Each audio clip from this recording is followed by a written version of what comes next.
Hello, guys and gals. Sorry about that. Somebody actually contacted me about some technical support.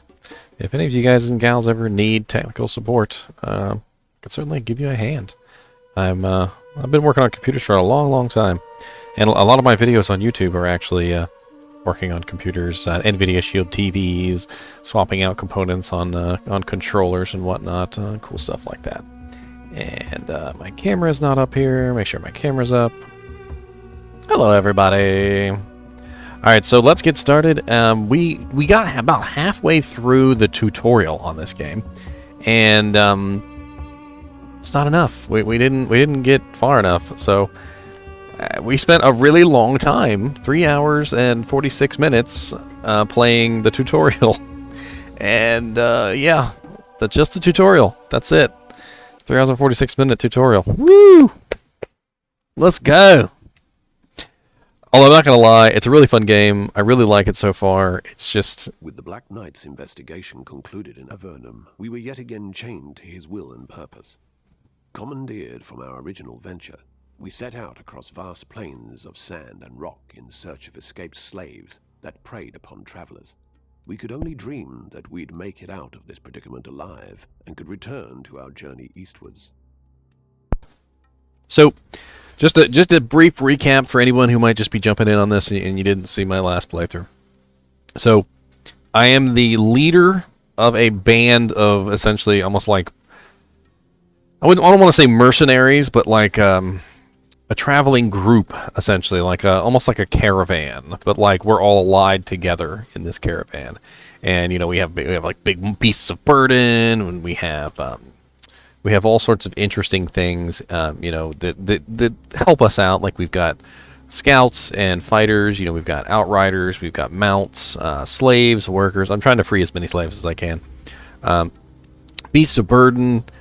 We also have equipment for our troop, so like we have, you know, blinders and combat saddles, awnings, you know, to keep them safe from the sun, you know, so they're not burning to death. You know, extra storage.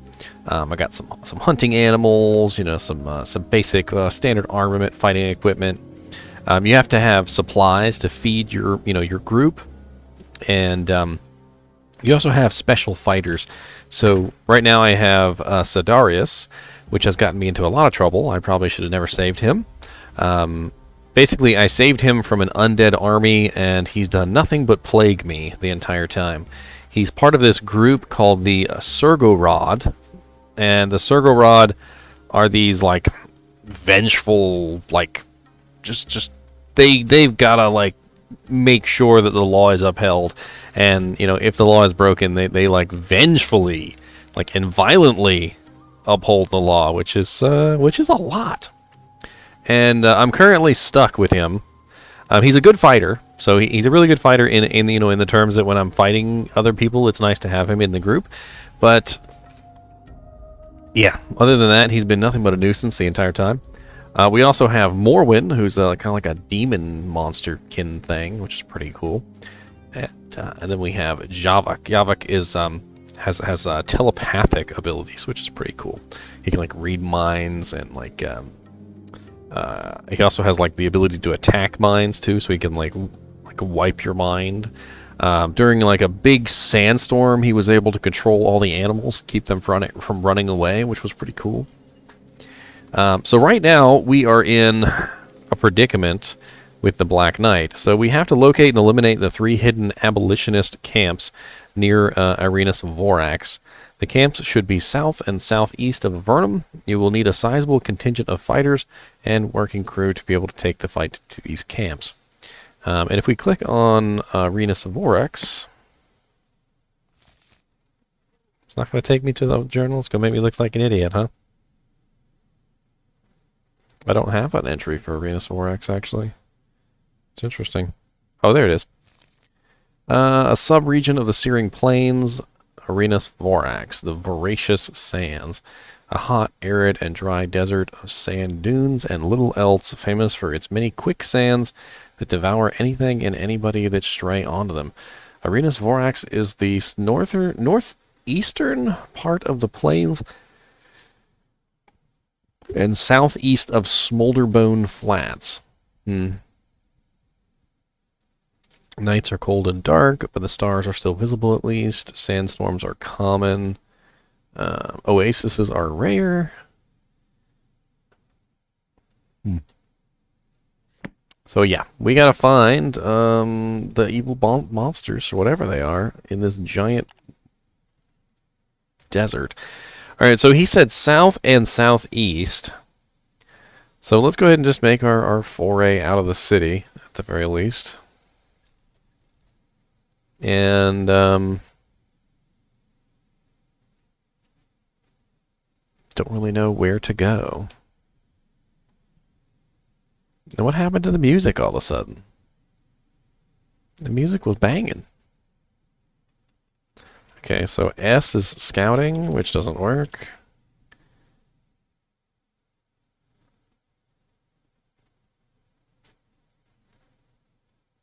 Deputies. I got a deputies button? No, it doesn't do nothing either. In the tutorial, they like have a lot of things that they don't enable yet, which kind of makes me mad. Okay, well, let's just go ahead and travel sort of southeasterly, I suppose. Little events pop up every now and then, and kind of can make things different. Definitely want to use some med kits because my guys are pretty wounded. The deputy's pane is now active. Navigate to it by clicking to assign deputies button. Okay. Where's the assign deputies button? Deputies are your officers in the comitatus. On this pane, you can assign your companions to deputy roles and check what boons each deputy provides. You can assign a companion to a deputy role by dragging and dropping their portrait in an available slot. Available slots are signified by a coin. Only companions with the deputy perk can be assigned. One companion can only fill one role, even if they are eligible for more. And each role can only be filled once. The maximum number of assigned deputy roles depends on your authority as a leader. Assigned deputies unlock the new equipment slots for the comitatus. Though you can only assign or remove deputy roles while in camp or resting, you can always consult this pane through the comitatus management window. Okay. Alright, so what are you good for, Sidaris? Oh, it kind of highlights it. Okay, so Sidaris is good for nothing. It's interesting. That is not what I wanted to do. So Morwen is actually good for scouting. I don't know why it does that. I'm not even touching it. Okay. Plus 15 scouting base chance, plus 1 max movement. The head of the scouts who coordinate their activities. Alright. Authority limit reached. So what is it? Yavik is the chief handler of the animals? Okay. That makes sense, because he kind of is a handler. And like I said in one of the quest lines, he actually helped out by keeping all the animals from running away, so that was pretty cool. Alright. So we're going to pay our group now. We're going to keep them well fed. We are down to 8 on the obedience, so I'm going to go ahead and free another slave. And you know what, let's free 2 slaves. Why not? We don't have to worry about obedience at all.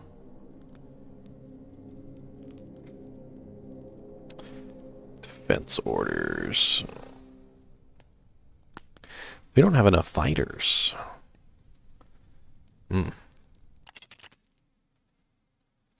Good. Morwen has gotten a little bit better. Scouting icon is now active on the node's radial menu. Click on the node to currently occupy, and then an eye on it. Scouting allows you to gather information about what is going to happen in neighboring nodes before committing to a path by sending your scouts out. You can see all the neighboring nodes represented as directions in the scouting window, and these are also marked on the campaign map. Scouting costs movement points. You need to spend MPs equal to half the highest MP cost direction rounded down. You can add scouts to directions you want to gain information from Each added scout raises the chance of successful scouting. However, each additional direction after the second, or if you have a scout master after the fourth, costs resourcefulness. Okay, scouting is not without risk. Your scout may not return in case of failure. Okay, well, I'd like to send a scout in direction 3. And direction 4. So that's where I'm going. You can now see the results of your scouting. The success of your scouting in each direction is indicated by the chevron icons next to each direction. For each direction with a successful scouting, percentages appear with icons related to certain encounter types. The scroll icon indicates an event, either priority or chance event. The axe icon indicates combat encounter. The compass icon indicates exploration node, not yet available. And the crossed out circle indicates nothing happens. In the case of critical success, you get more precise information. The blue scroll icon indicates an available priority event, story related, or fixed local event, while the golden scroll icon indicates random event. Failed scouting provides no information on events with critical failure occurs. You will also lose your scout. Scouting also provides information about the viability of hunting and foraging. Percentages represent the expected chances of such activities on the nodes. The less successful the scouting, the less accurate the percentages are.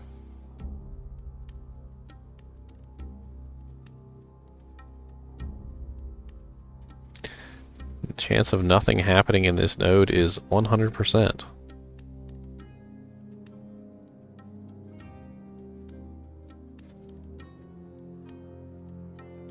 Okay, well, I don't think that's where we need to go anyway, so let's go this way.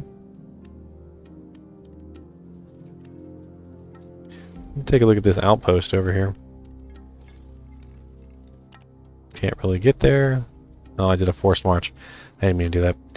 The Comitatus makes its way across the jagged, bone-hued reaches of the Smolder Bone Flats when you glimpse a rather distinct formation from afar. First, you believe it to be an unusually tall rock, but that observation is only half true. Upon approach, you realize it is some kind of watchtower carved out from one of the region's characteristic natural stone spires. Its entrance is shielded by an awning, and several guardsmen loiter around it. They appear quite relaxed, from which you conclude that there must be other, unseen, maybe even magical, security around. Atop the tower, a ragged flag thrashes about, depicting a manticore, clearly the crest of the Venari trading house. Based upon the fact that you are in one of Smolderbone's more volcanic territories, you have a pretty good guess as to what this building might be, the entrance to one of the several underground mushroom plantations in the area.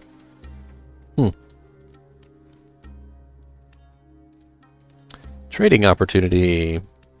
The guards at the entrance get somewhat more attentive as you stride towards them, but still not exactly worried or alert. You'd say they are used to dealing with Comitati, and being in the employ of merchants might even welcome them. The way they address you supports this assumption. Well met, Vagrus. If you wish to trade, Amphalat Outpost welcomes you. Step inside, but first leave all your weapons to our care. Rest assured they will be returned to you once you depart. Yeah.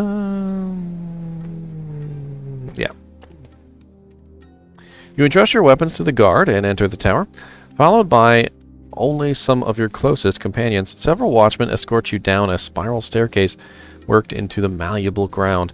Unsurprisingly, the tower was just a front for the volcanic caverns sprawling beneath the surface. Descending on a complex array of vast racks carved from bone, you finally enter a huge subterranean grotto of pale luminescence. The place is riddled with a sweet, musky scent and tall, tree-like fungus, each of them gently glowing in the dark. Between them, there are small huts of clay and a multitude of workers scurrying around the stems, doing harvest work, some on ladders, some on ropes dangling from the caps high above, again others tending to the mushrooms with fertilizers and dung. A pale, half-naked man with exceptionally bulbous eyes walks toward you smiling, arms wide open. Ah, new business partners, I reckon. Welcome. It's been quite a while since we've had the pleasure to speak with fellow merchants. My name is Kuath, and I am the superintendent for this humble farming operation on the Venari trading family. How may I assist you? Quoth looks like he's a bit on edge. Maybe you should press him about that. That sounds good to me. Although he tries to hide it, Superintendent Quoth is visibly nervous. Is there some kind of problem, you ask? What, a problem? No, nothing that should concern you, just the regular stress of being responsible for everything around here. Alright, let's try.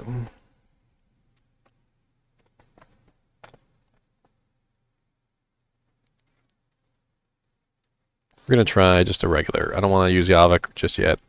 Come on now, tell me, you can tell me. Maybe I can help. Try to persuade him to talk. So be it, but not here. Follow me. Quoth leads you to a small cavern opening from the back wall of the larger grotto and separated by a rag curtain from the rest of the farm. Judging from the piles of scrolls stacked on the desk and on the shelves, this must be his office. Even most of the workers don't know, hence the need for privacy. I am not sure I can trust you, but I am in dire need of someone competent, or at least more mobile than me. Superintendent Quoth sighs. Might as well tell you. See, a couple of months ago, our mushrooms started withering, nay, rotting, which is a bit strange for something that thrives on rot to begin with.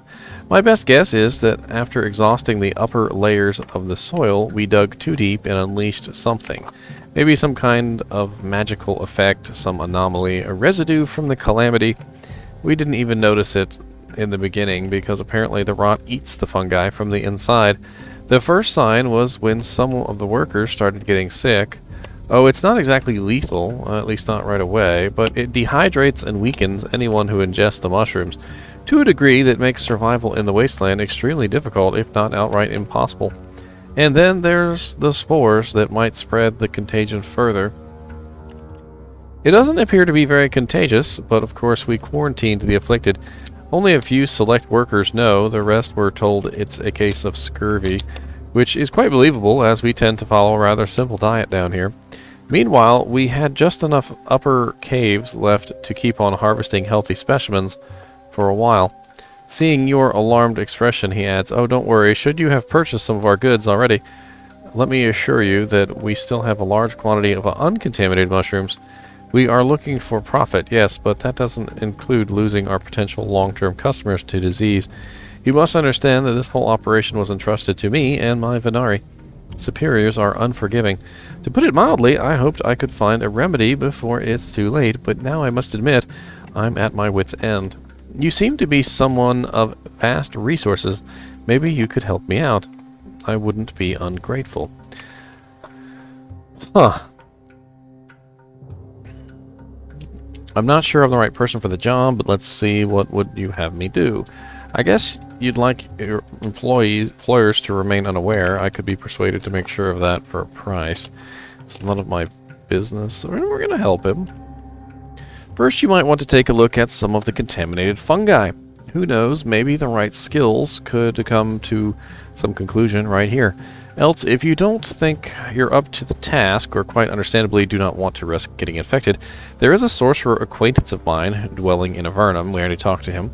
I have a few samples stowed away in vials, which make it safe to carry them. Maybe you could bring them there and see what he makes of them.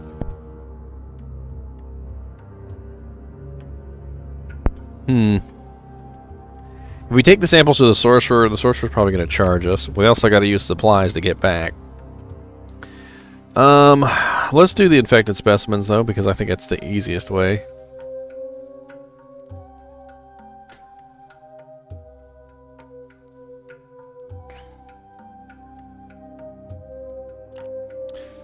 Quoth beckons you to follow him. You descend into the lower regions of the grotto, and as you walk, you can see the workers getting more and more sparse. Finally, you stand before a cave entrance guarded by 4 watchmen and blocked by a makeshift palisade. The superintendent bids the guards to move it aside. I won't follow you in there, as I'm afraid I have already been exposed too much to the contamination. I'd also advise you to wear this. With that, he hands you a bone-framed mask made from some organic matter. It's a beast skin infused with vinegar, he explains, the only thing we found to block the infection. For a while. Still, better be quick about it. You enter and find yourself in a small chamber with a table in the middle. On the table, several samples of fungus flesh are displayed, all in various stages of decay. The first one almost looks completely healthy, apart from a few minuscule black dots on the surface, but as you progress and examine all of them, you can see that this is a neat display of how the sickness destroys the plantation stock. The last mushroom is but a foul, shriveled thing, dead as it gets, but somehow still emitting small, dark clouds of spores. We have a very slow chance to...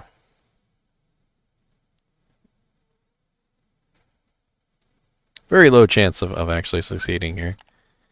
As you pick the last mushroom at the table, you make a sudden involuntary movement. You jerk back, something that you usher a hissing sound, but it's already too late. The eruption of black spores burst in your face, and you know it's oh great.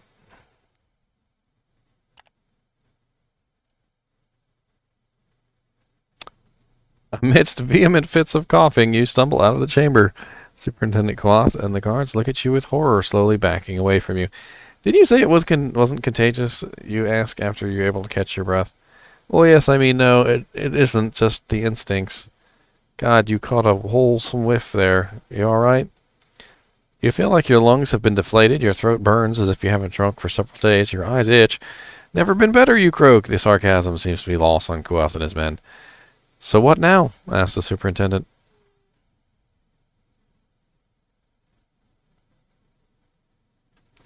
All right, let's go. We'll go talk to the sorceress. I should have done that to begin with. That's what I meant to do.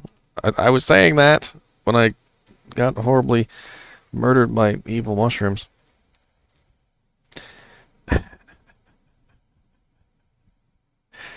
Man, I chose the wrong option, didn't I? Just the wrong option that ever wronged. Right, says Superintendent. The sorcerer's name is Acanus. He lives in a tower near the Villa District of Avernum. There is an ongoing agreement between him and the House of Venari, so he will be sure to help. Anyway, just be safe. I'll give you a letter of good conduct. Also, I think it's best if 2 of my agents accompany you so they can vouch for you and bring back any news or result. Wouldn't want you to run unnecessary errands. Don't worry, they won't be bothering you much, and of course, as I said, there's a reward, let's say 2/5 of a stack in advance.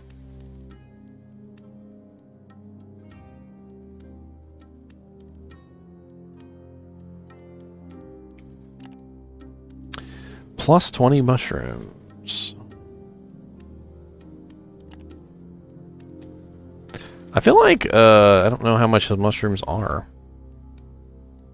Like, worth. But you know what? It might pay for my trip at the very least.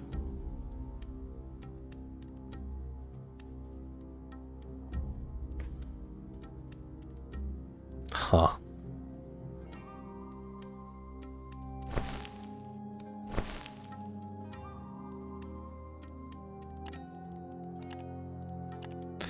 Alright, let's go back to town then.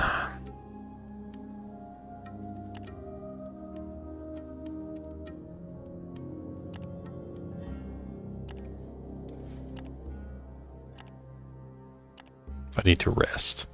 Alright, so we need to camp first, unfortunately.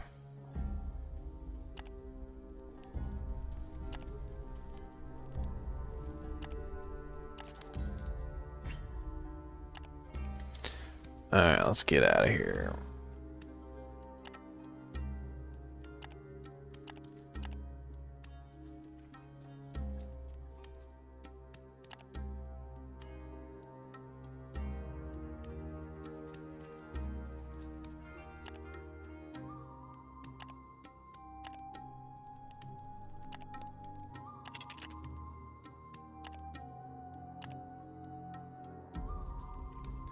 Go talk to this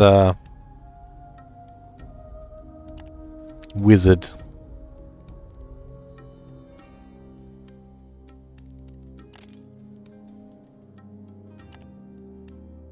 To the wizard!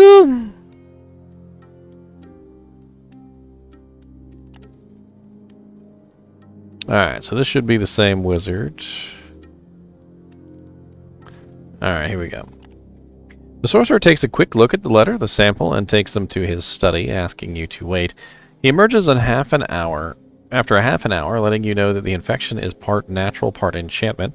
It causes the mushroom to become extremely invasive, to vertebrate life. attacking their lungs and throats, but withering and dying when not attached to hosts. Whoever did this wanted to cripple the colony by destroying crops and workers alike, says one of the agents thoughtfully. I cannot confirm or deny this, Enkinus says in a monotonous voice. You can now undo most of the harm if you act quickly. The agent notes on how to use medical herb concoctions and simple enchantments to undo the infection. They hand over a small purse as a token of Venari gratitude and tell you they'll make their own way back to Umfalot Outpost. Before that, you also receive medicine that will cure your own infection and that of your crew. You lose mushroom rot. Yay! Don't like the mushroom rot. So how much are these mushrooms even worth? Shrooms. Shrooms. Where are the shrooms? Right there. I want to sell all my shrooms.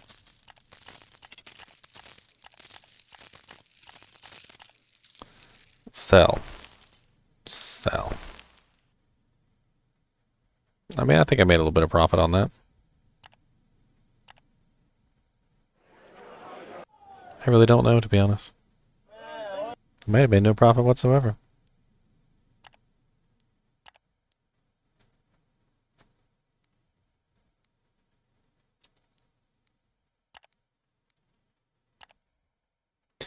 Alright. So we cleared that out. I guess we can go back down south. Oh, okay. We have no movement speed left at the camp.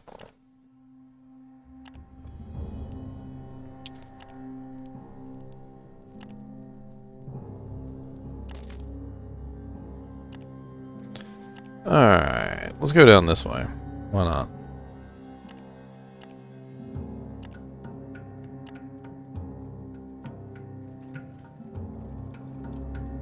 The Comitatus has seen better days. In fact, your combs are in a pretty foul mood.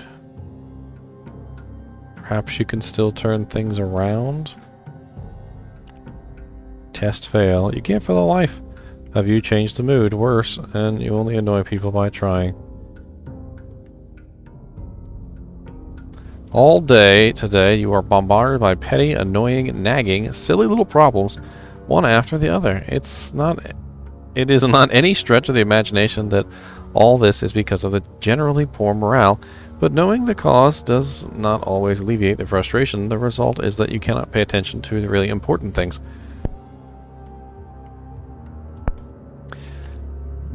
Resourcefulness -2. Okay.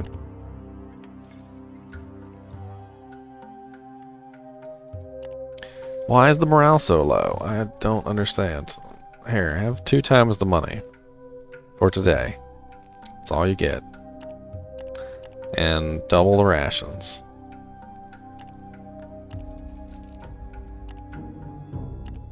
No clue.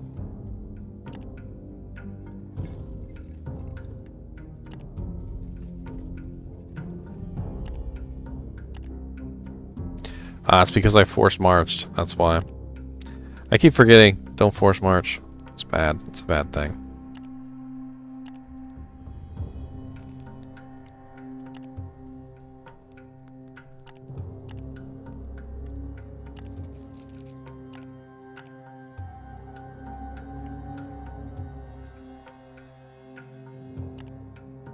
Home to the Eponymous Utvorar tribe, the fire worshippers. This village is one of the few permanent settlements the Sadrir folk have, poised on the edge of a large barren plateau, protected from the raging heat of nearby lava lakes. Rows of soot-covered sandstone houses and tents await visitors. Everything is painted orange and red, the holy colors of the great fire spirit. Clothes, awnings, banners, and even faces. Approach a group of young warriors. 4 young Utvorar warriors are talking in hushed tones next to a row of tents. They greet you politely when you approach them and ask why they've been staring at you. We heard your tribe travels the sands and may go to faraway lands. The oldest of them says, the fire in our hearts compels us to seek what is over the horizon. If you wish, we would join your tribe and fight for you. You could hire them if you are looking for warriors, or try to play into their sense of destiny and curiosity.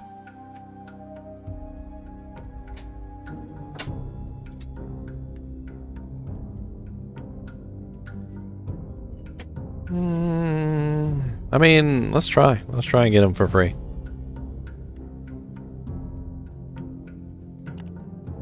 Test fail. It may be an honor, but the young warrior who speaks for all four of them says, scratching his chin, we still need metal coins to pay for things in faraway land. Sure. Got him. Done. The fire shamans of the Utvorar tribe and the undisputed leaders of their people, nobody would dare provoke their wrath, and rightly so, because like the element they worship, they can be fickle and quick to wreak havoc. The daily gathering of Utvorar's most influential shamans can be attended by outsiders as well, so you trudge over to the brickwork building where the meeting takes place. Inside, it's hot as a furnace thanks to the large fire set in the middle under an opening in the ceiling. The shamans sit in a circle, way too close to the flames, and discuss the important matters of the tribe as well as listen to news and propositions from outsiders. After lengthy discussion from what the fire spirit commands, you get the chance to address the shamans.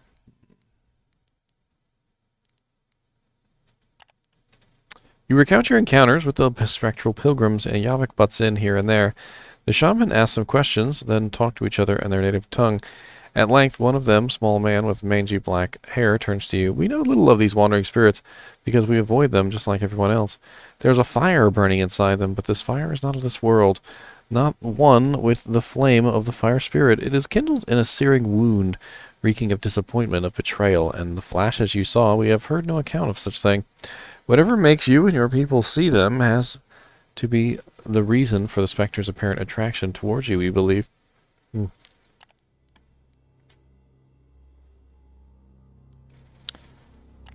Most of them look perplexed upon hearing your request, but the elderly shaman raises his head and starts to speak in a drawl. We are the Utvorar, the Sadirar people. Our ancestors survived the burning that destroyed the tribes of the forgotten people that poisoned the land. Before the skies opened and the burning was sent to the earth, our ancestors heeded the warnings of the great spirits and hid underground. Later, the spirits led our ancestors out into the searing plains and showed us how to survive and where to live. The Utvorar are warriors and explorers, pioneers who fought great battles against the many horrors that lurked in the endless deserts and fields of liquid fire to the north. Thus, fire spirits adopted us, and we adopted it. We command the flames and heat of the land when we need to. We burn the dead and use great fires to craft things that other Sadirar cannot. And we, like all the four tribes, send emissaries to the village of Sadirar, who guide our people in matters that concern all of us. The other shamans nod in agreement after they realized the old man had concluded his speech. Why? Why would we be enemies? One of the shamans look at you with confused expression. Oh, you mean because we follow the fire spirit and they follow the water spirit. But that would be folly. There is balance that the great spirits strive for, and we need all four tribes to maintain that balance.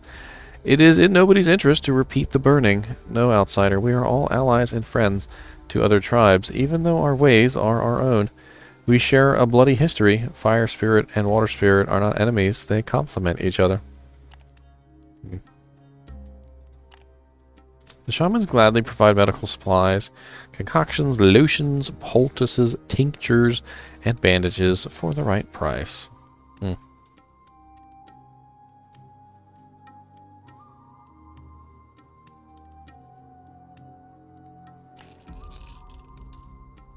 Buy a whole bunch, why not?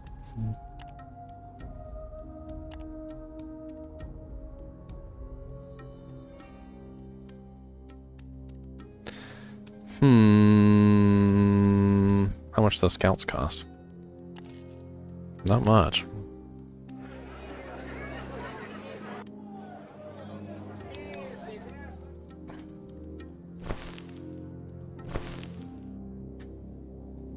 Where am I supposed to sell this metal? The shipment. The abomination.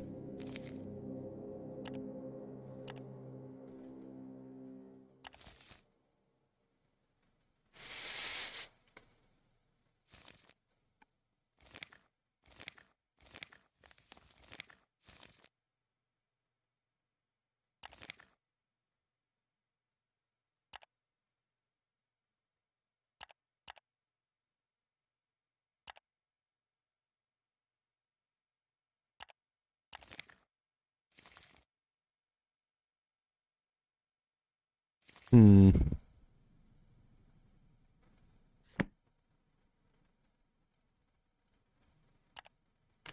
Alright, well, I'm gonna sell one more iron ingot to them.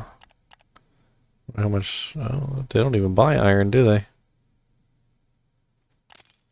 Oh, they don't have any iron. Not that they don't buy it, they don't have any. Interesting. They don't have any copper or bronze either. They certainly have a lot of bones, though. And chitin. Can we look at the price log yet? Price history. Ah, we can look at the price history. Sweet! Okay, so the price of iron in Utvorar is definitely much higher than in Avernum. So we can make money this way by trading. Ooh, I always love trading games. Trading, trading, trading. It's what we do. We're gonna trade and trade for you. Well, dang, mushrooms are really valuable in Scrap Heap. Check that out. They're worth 1, 2. So that's 10 of the small coins and 1 of the large coins. So let's see. So theoretically, I could go back to the outpost, buy as many mushrooms as I could, then take them up to Scrap Heap and sell them for a fairly large profit. But that's not what I'm looking at right now. I want to see what's worth a lot in Avernum that I can take back. So I need to find something here that's worth a lot there, right? So we've got bones are worth 7 here. I don't know. Well, I still have to buy them though. So if I buy them for 1 here, I'm not making much of a profit. So that's not good.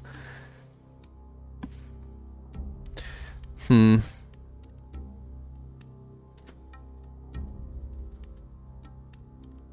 also noticing here it says days old. So it may very well change.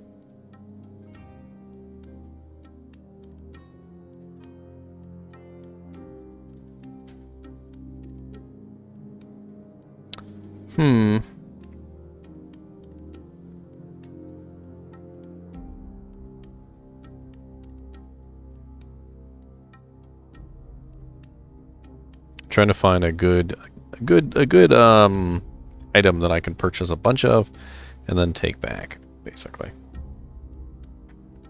So that's a nope. That's a nope.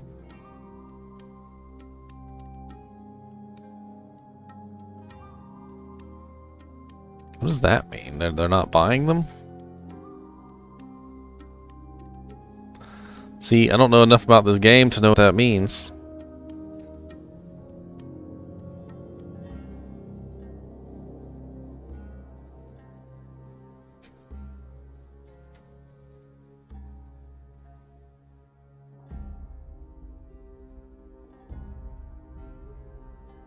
What is this called? Price history?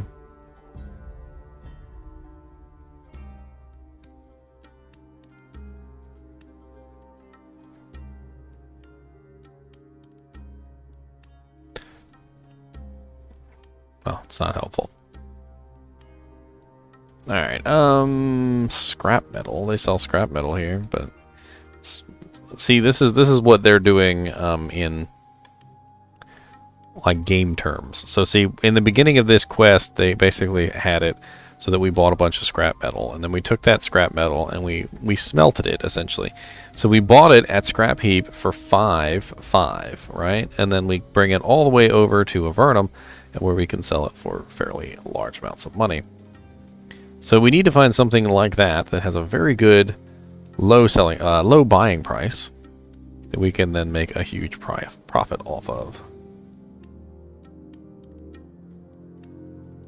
And I'm not seeing a whole lot here. I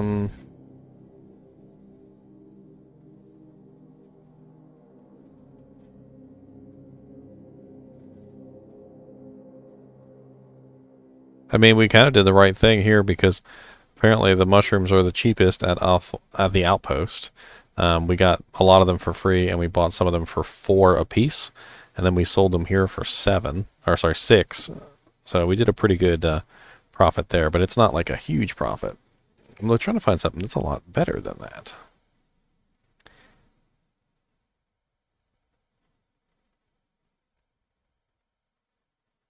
I mean, the hides here are not double, but there's a definitely a difference in price.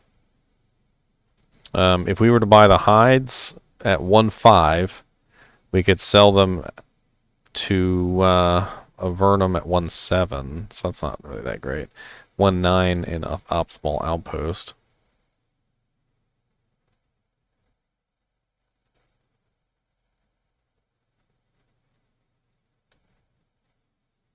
Grain is very expensive.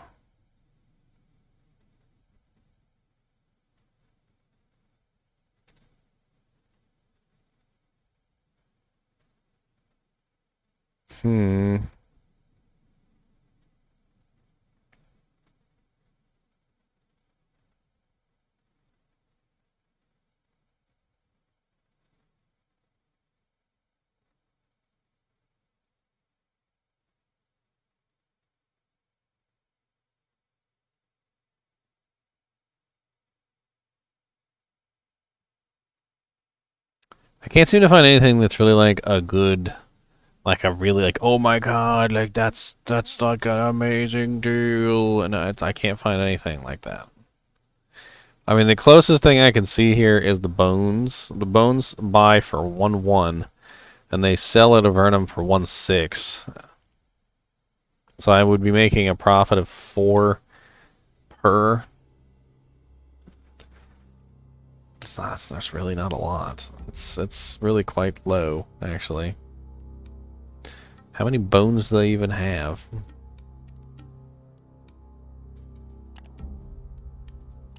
Oh, well that's helpful. Difference. So difference. All right. So here we go. We've got, there's a big difference between this and the outpost. I'm noticing the outpost seems to have higher prices than a Vernum in most cases. So we got a plus here of nothing. The bones would be a +8 if we take them to the outpost.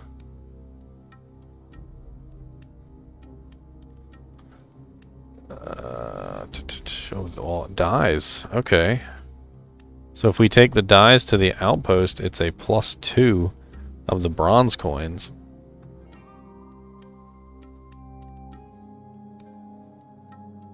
Hides are 9 of the lowest coin.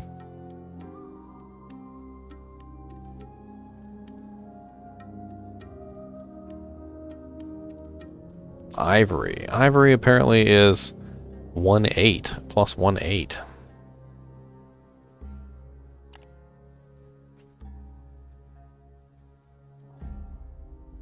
That's actually a pretty good bonus. I think we might be looking at ivory.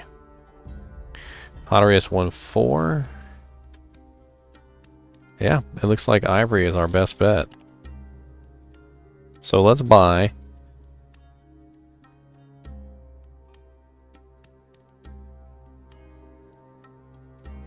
Weirdest sound I just heard. Let's see how much ivory they got. They got quite a bit of ivory. All right.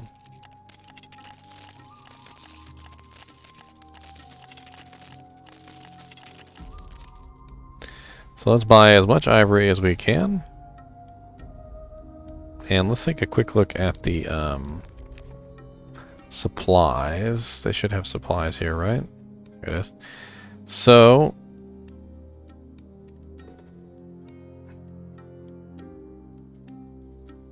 No, they're pretty much the same price. We'll hold on to our supplies.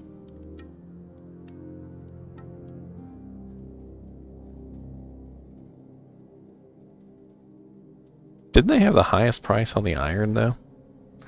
Like, I was looking at the iron, and... what's the iron? Iron difference. Yes, with the exception of Scrap Heap, they have the highest price on the iron of any place. So, looking at that, I could sell all the iron, buy more ivory,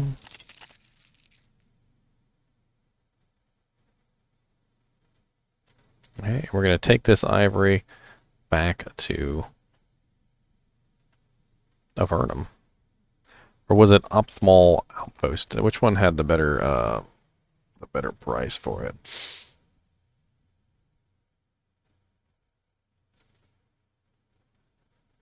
Dang it, where's my ivory? Difference. Yes, there's a huge difference with the Optimal Outpost. So that's where we're going. We're going to the Outpost. And we gotta camp first. Alright, we're gonna pay them later because we don't have the money. Oh no, we got the money. That's right. Pay now, 100%. We really don't need the extra defense because we're currently still in town.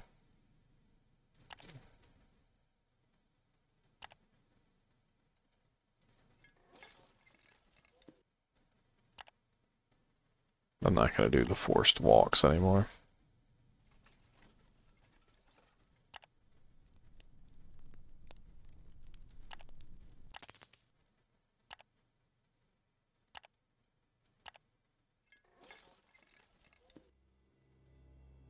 Just kind of just going with the flow. See how much money we end up getting from this endeavor.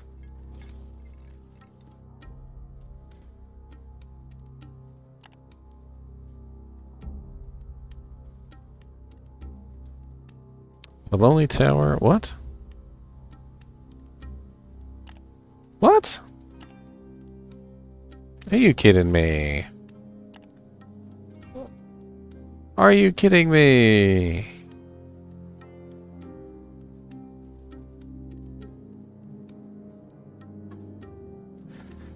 Ah, they're not gonna let me buy or sell anything here. No, that means I gotta go to Avernum and I'm gonna lose out.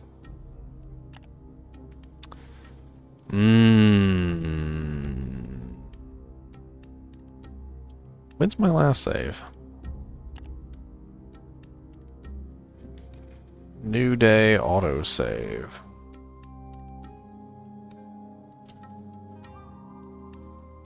Oh well. I'm not gonna bother with it. We'll just have to go to the other place. We'll lose out a little bit of money.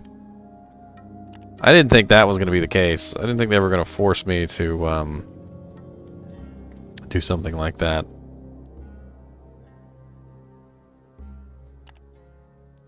You managed to avert and prevent worse things that have come today. Why is my crew not happy?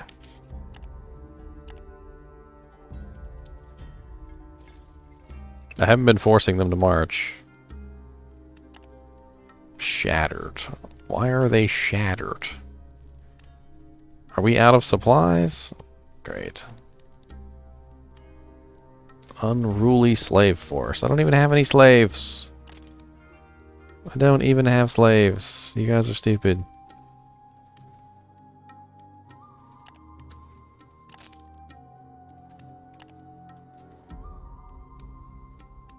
Alright, let's sell my my ivory here. So we've got 42, 4, 7.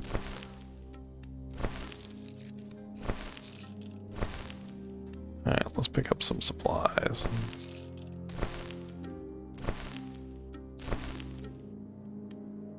Alright, what can we buy here to sell at the other place?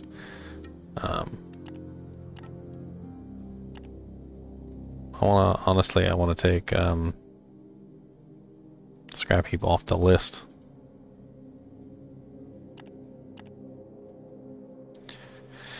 Alright, so we're looking at... We're in Avernum. We're buying 4 not Outpost. Urtivar. Can you please arrange... Oh, God bless it. I just want you to arrange it the way I want it to be arranged. You little bastards.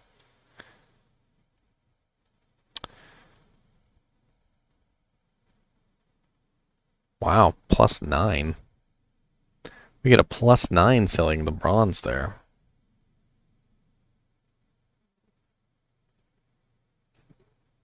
That's the best one so far. Let's just do a quick double check. Coal is 2.4. Copper is 8.8.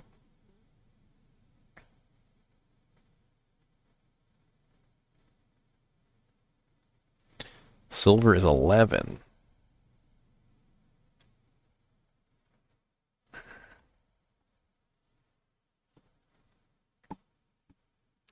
Should have just sold all my metal there.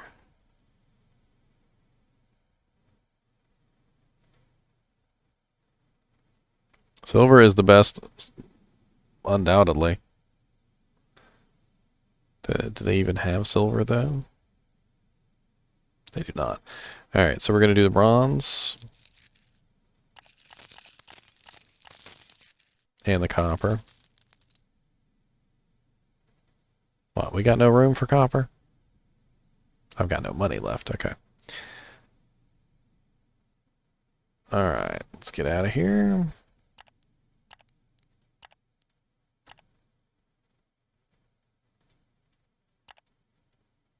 Alright, we're gonna rest first. Pay later. Whatever. Can eat well.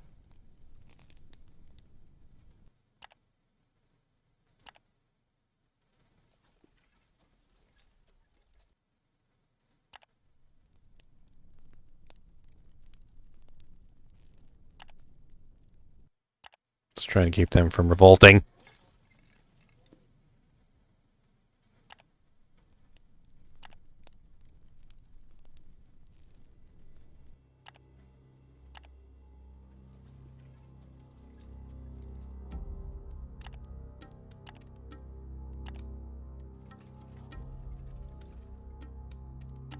Alright, so let's go ahead and sell our stock of copper. Nice. So we're doing good. So this is working out. If only if I can make sure not to ruin my crew. Alright, let's pick up some supplies while we're here. And we're gonna use these 6 slots for stuff. For selling stuff. So bone is a +8. That's not really that big of a thing. Ceruleus crystals. It's a negative. I was looking at Ophthalmal Outpost. I meant to look at this one. Okay, we need to be looking at Utrivar versus Avernum. Alright, so +5 on bones. 8 on Chitin. 1-2 on dyes. That might be our go-to there.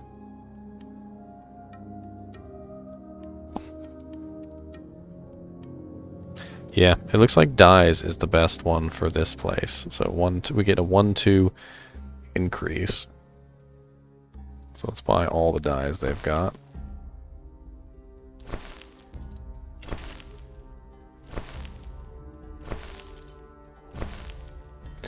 Sweet. Alright, that'll be a pretty healthy profit. Let's leave the settlements. Alright, we're gonna have to camp for the night. Pay now, ×2. Well fed. Okay, let's go.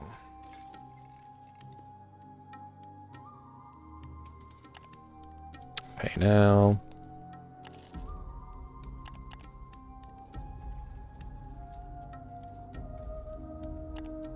Pay now, ×2. Trying to get their morale back up since I messed it up from before. I was doing forced marches and stuff, which was not good.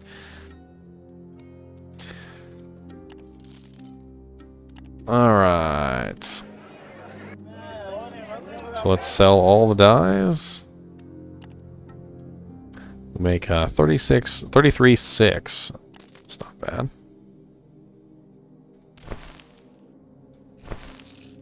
Alright, what else can we buy here to go there? Take a look at the current prices. Make sure we have Avernum as our item. Check against Utravar. So bronze is +6 at this point. Copper is +8. Dragonbone is +8.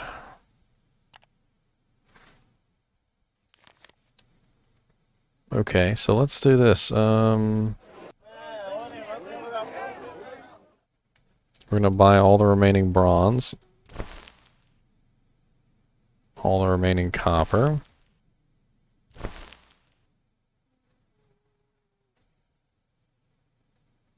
Do they even have Dragonbone? They don't have Dragonbone, do they? Yeah, they don't. Alright. So what else can we get to fill up those remaining spots? Let's go down. +6, 10. +9 for 10.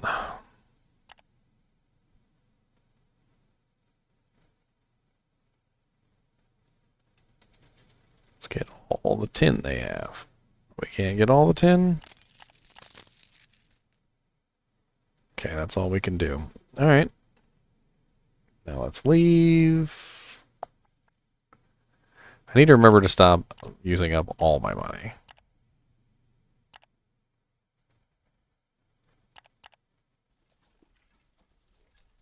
Because then I can't pay them.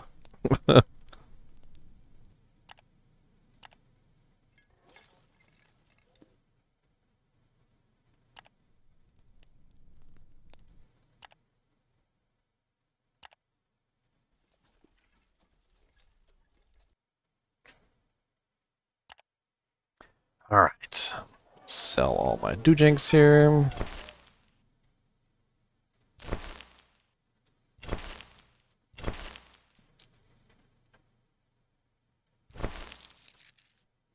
$68.86.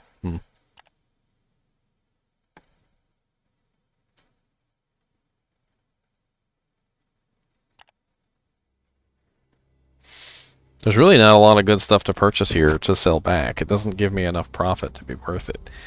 The Avernum to Utravar is, but the Utravar to Avernum is not.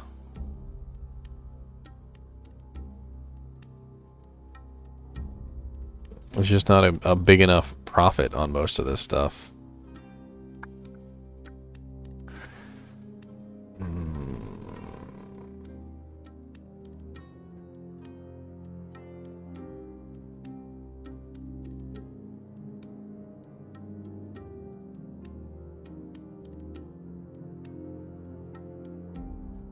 I've pretty much done everything of any kind of profit. I think the only thing left is chitting. It's not much of a difference. I mean, I could do chitting. Chitting is almost a full copper coin. I don't know. I don't think it's worth it.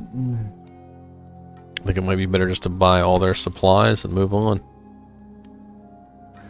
They don't really have any equipment that I need either.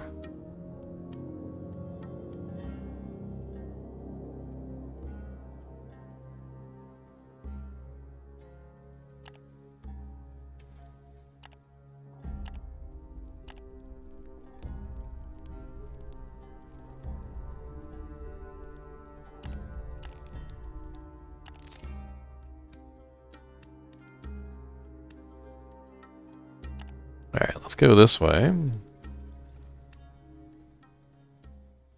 Oh, there's Vitrar right there. I probably should have waited and sold the metal at Vitrar, huh?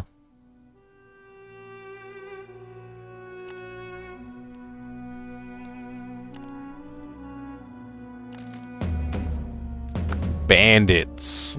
Dang, that music, though. Doom, doom, doom, doom. Dang. Alright, in crew combat encounters, your whole comitatus fights the enemy either to protect themselves, or when you happen upon a group who decide to pick a fight with.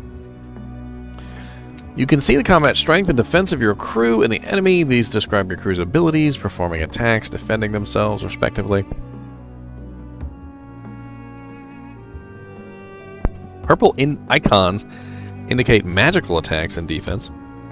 The side of the initiated combat encounters is the attacker, indicated by by a fist. You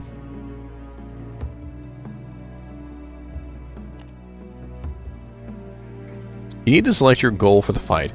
Your options are often limited based on the type of enemy you are fighting and the circumstances you have met them under. When you are ambushed, your options are severely diminished. The available targets or loot are listed right below the goal options. You can change your goal after each round of the fight, as well as attempt to flee, retreat, or disengage, risking a chase in these cases.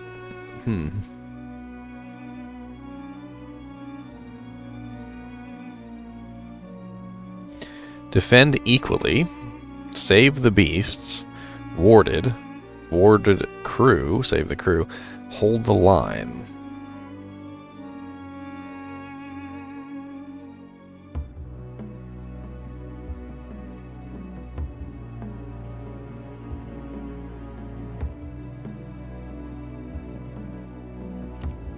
Defend equally sounds good to me. Crew combat typically lasts for 3 rounds, during which you need to manage who of your crew fights and who does not, as well as increase your chances of success or modify outcomes by performing special actions each round. Each round you roll to see how successfully you attack or defend. The chances of success and failure derived from the combat strengths, defense, and action modifiers of the 2 sides can be seen in the middle. If the enemy is successfully flees, retreats, or disengages at any given round, you can choose to pursue them or stand down. The enemy can do the same to you in case your side withdraws. Additionally, if it is not wiped out at the end of the 3rd round, your crew, if not in a hurry, has the chance to save the wounded by healing them. Okay.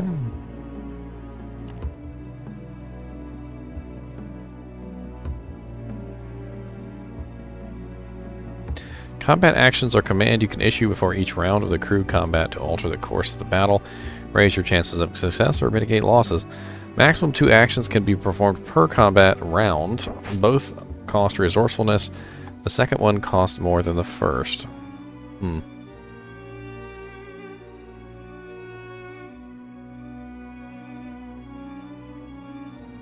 You can enter companion combat against a fraction of the foe's forces using the appropriate action. When you do, you can choose whether to focus on their leaders, irregular combatants, or a mixture of the 2.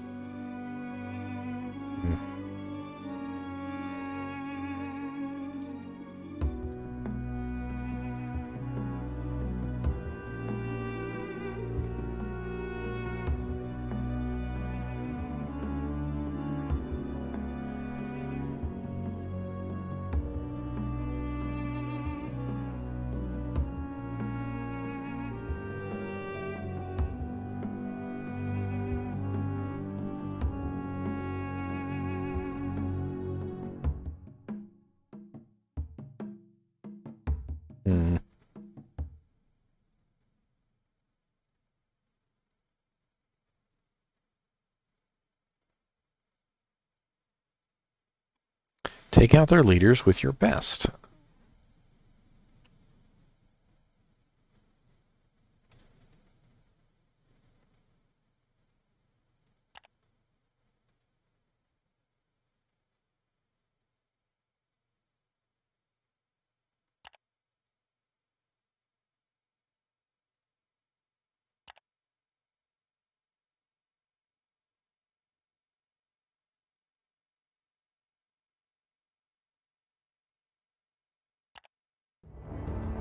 Haha.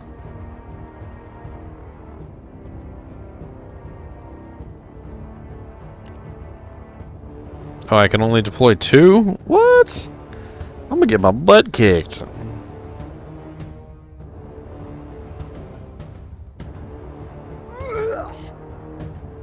Get that one. Leave her. Okay, just be rude. And these people all got rocks.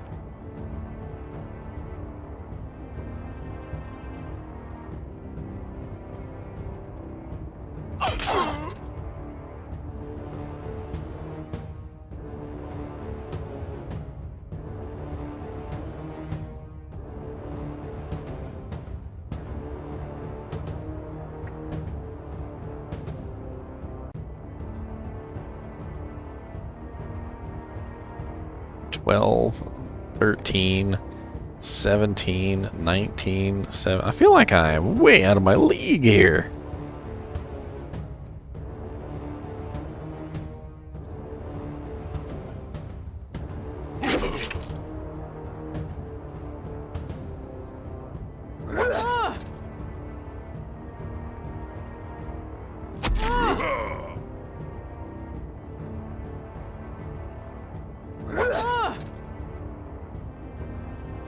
She's about to go down.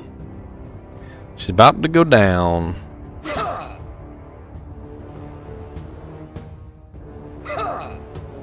Why is the combat so laggy?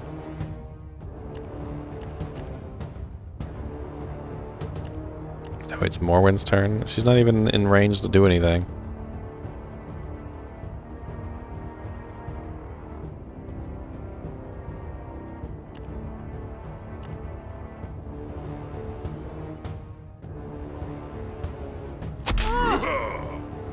And then she's knocked back immediately. I'm literally just outnumbered. Like, just super outnumbered. Maybe if I could take out the leader himself instead of the group of morons in the background here. And you're still throwing stones at her. She's literally already dead. Leave her alone.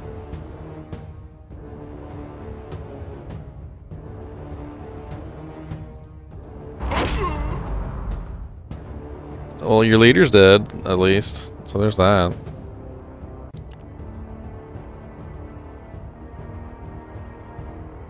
Still got all those freaking stone throwers.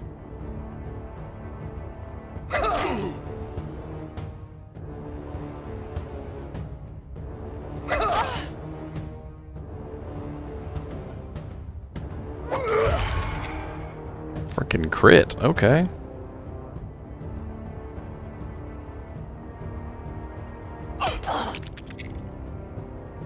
5 damage. Can't hit him. At least I've got a cleave.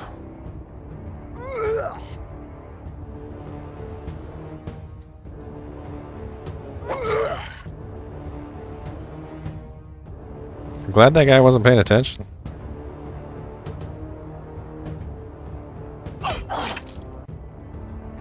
Alright, he's almost dead. And I'm working on these two back here. So I guess we're gonna have to do what we gotta do. They're not gonna be healthy after this is over, though.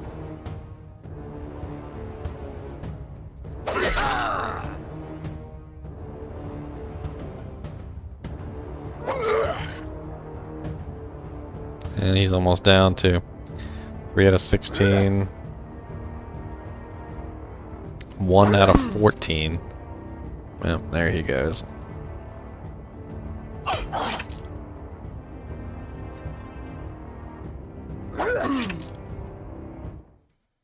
The battle, I just lost.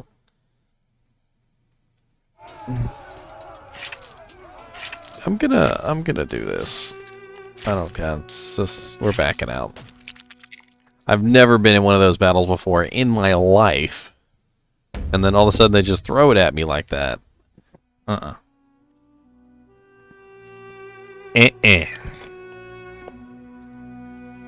be a little bit better prepared next time, but not this time.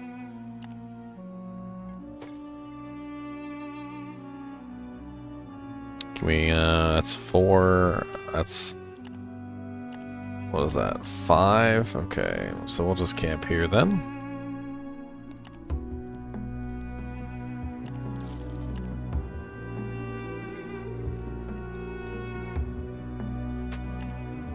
Some passengers part way, and thank you for your services.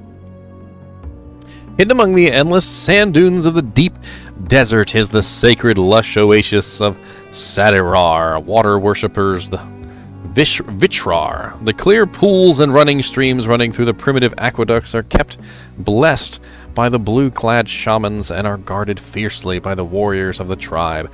Yet no soul who'd ever dream of befouling the waters of Vitrar. The oasis is simply too valuable for all travelers of the searing plains.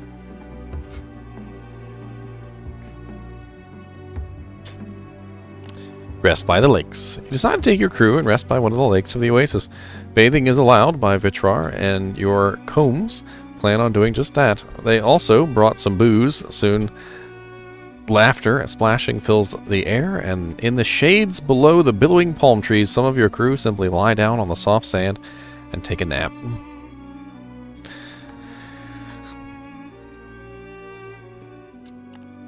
You wake up a few hours and feel rested. It was time well spent on a little recreation.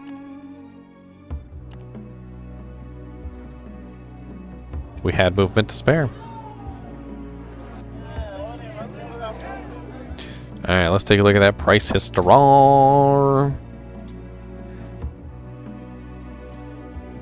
We can do a long journey this time. We could go from Vitrar to Avernum, Avernum to a Vitrar.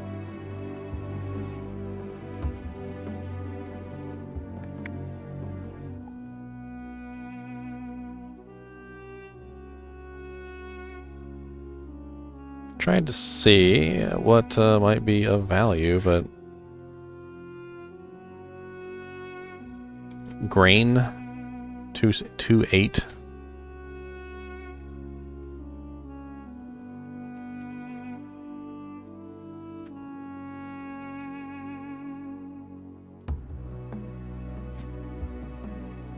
I feel like I need an abacus to play this game. Now, students, please whip out your abacus. Yes, a profit of 2 shekels. 2 shekels.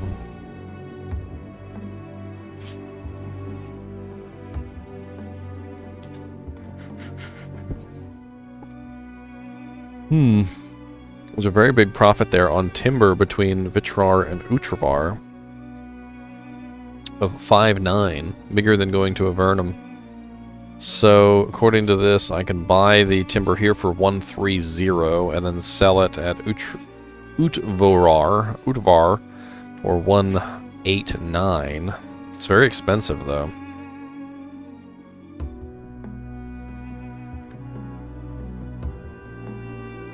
How much timber do they have? 15. Okay, that's still not enough, though. So let's see what else we can grab. Let's go back to the difference. Since we're going to Utravar now, that's what we're going to look at. Alright, so we got the timber, plus 6 on spices. It's not bad. I don't see any other good pluses on here. Plus 4 on grain. Plus 5 on dragon steel scraps. I doubt they even have that. And it's super expensive. Plus 8 on coal. Plus 8 on coal. That's actually a pretty big boon. How much coal do they have? I don't have any coal. Okay, so spices.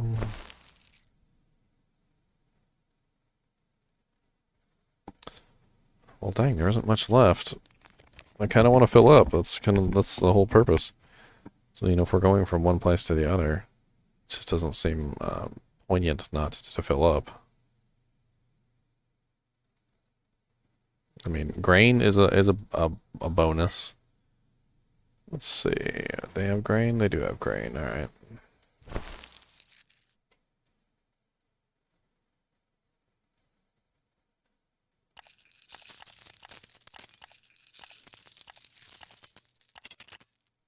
Alright, we're going to save enough to pay our troops.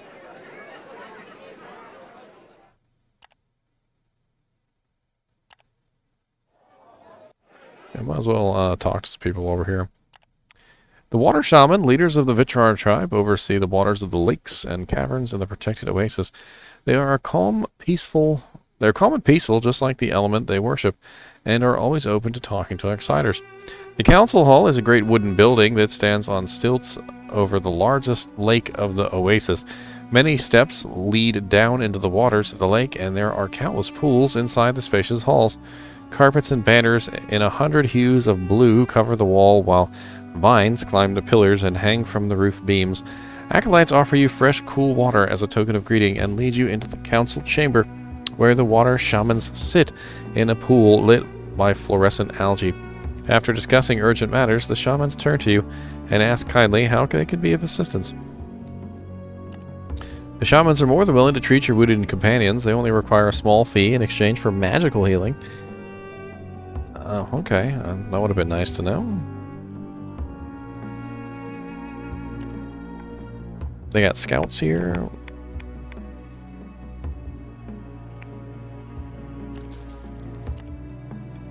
Alright. Let's go. Urthar.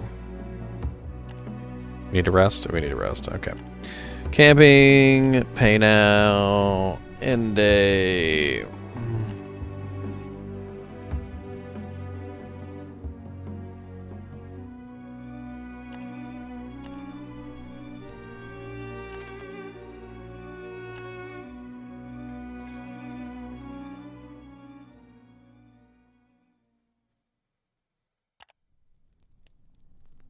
Gotta pay later.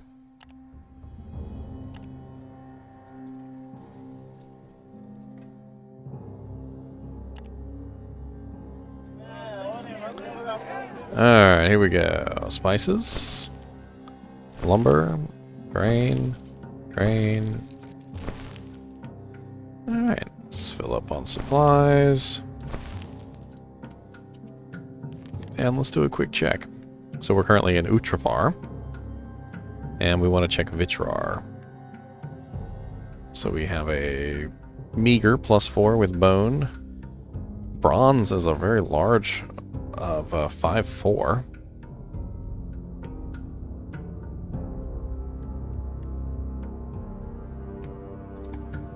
Small profit on hides. Iron has a rather large profit of 1 silver. So it looks like bronze and iron are our go-to here.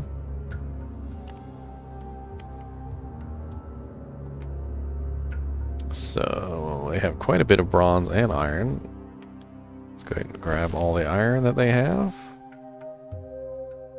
And let's buy bronze until we only have just a small amount of money left.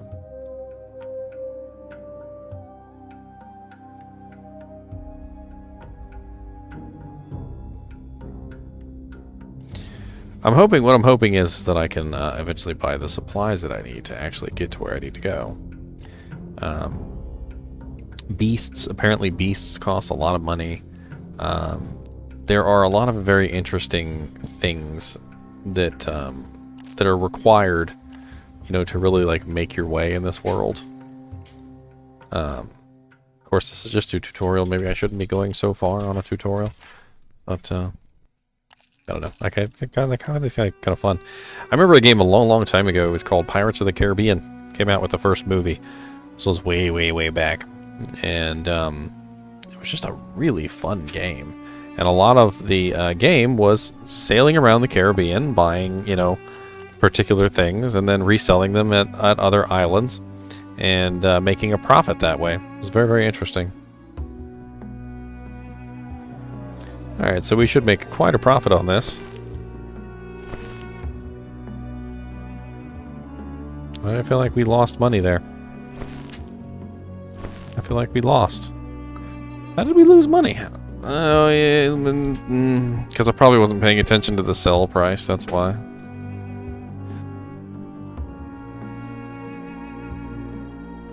Boo.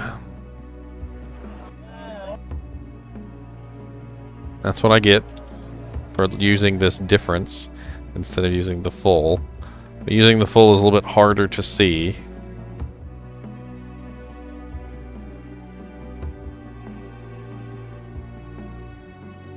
See, now that makes me want to go back.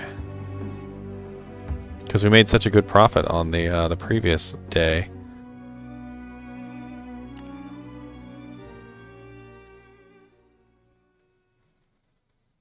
No way that's actually going to take me. Nah, that's halfway in between the two. Let's try this one.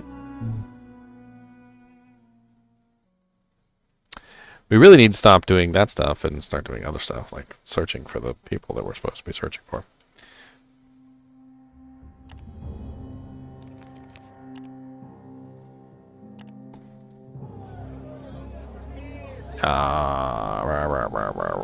Yeah, that doesn't help me very much. Okay, well.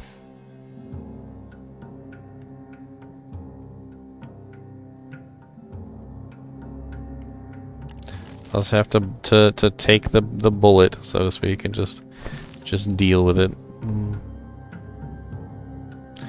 Alright. Equipment. Where is it? Animals? Fighters?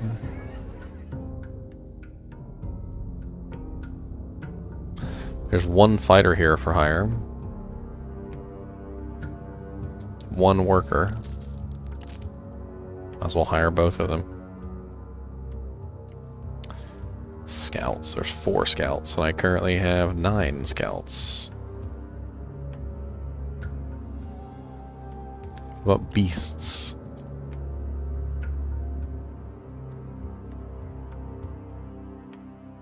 Beast of Burden. March points value 4. So I lost one of these last time, and I was trying to get myself another. And honestly, these will probably come in handy quite a bit. So I'm going to buy that. We're going to get whatever supplies we can, and then we're going to head out.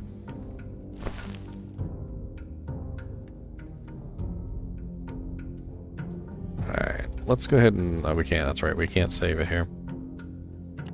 God, this game is making me want to just go start the real game. Like, because everything that I'm doing right now is not really going to affect me right now.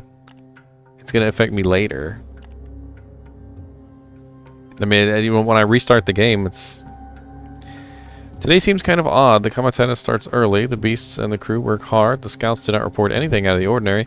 Even the grub for lunch tastes better than usual. There's no need for setting anyone right, and the comitatus covers a bit more distance in the afternoon. It is a good day. Wow, okay.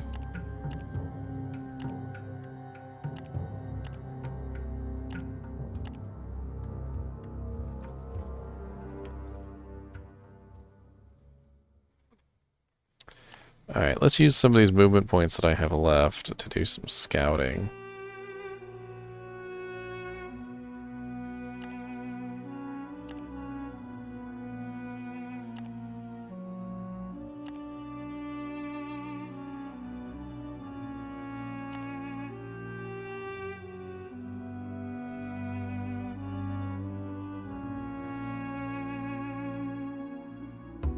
Okay, that was kind of useless.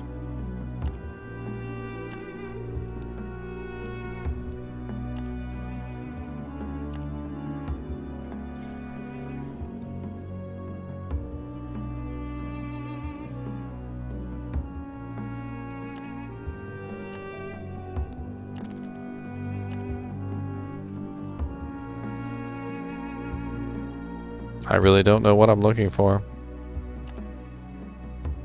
I would assume the scouts would help me, but I have absolutely no idea what I'm looking for.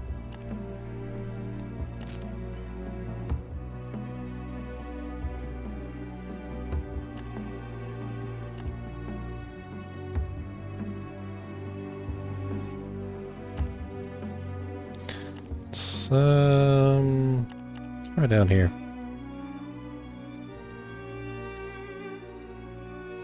Send out some scouts. So 1, 2, 3.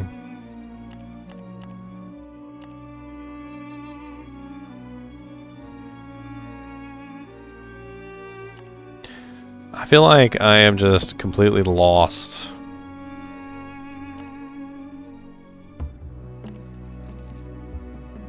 Like, I have no clue where exactly I'm going, or why I'm going where I'm going, or... I'm just kind of wandering at this point.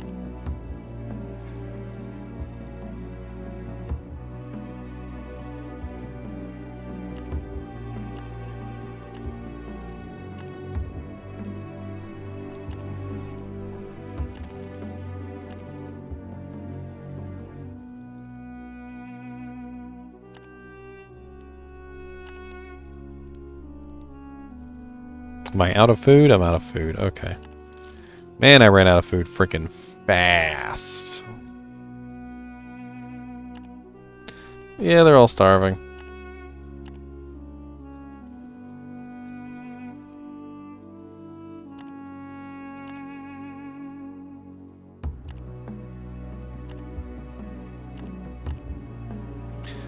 And of course, I'm already running out of money.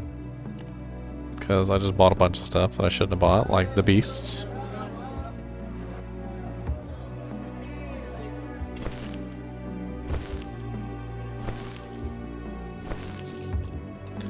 And then I have nothing to pay my workers with, of course. Man, I need to go back to when I had all that money. I'm going back. We can save them, Marty! We can save them!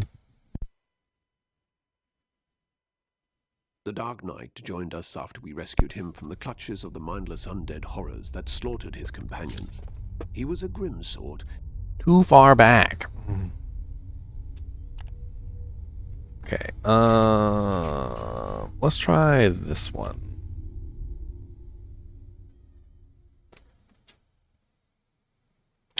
Too far back. Nope, that literally just put me right back where I was.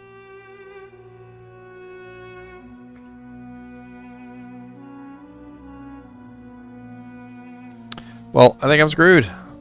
I think I am quite literally screwed.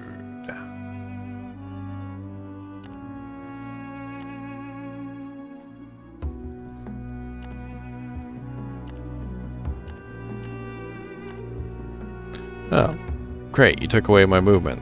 So you guys get to starve for another day.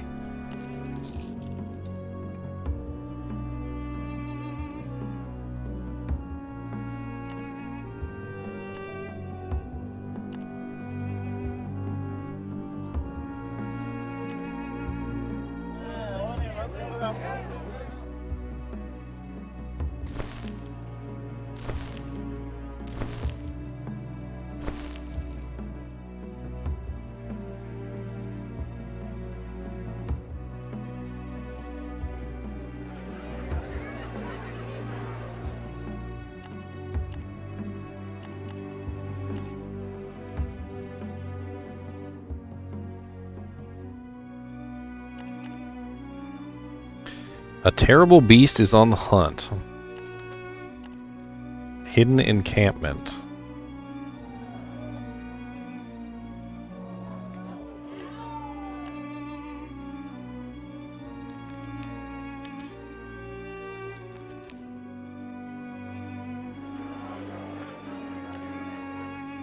This guy wants to go to Avernum.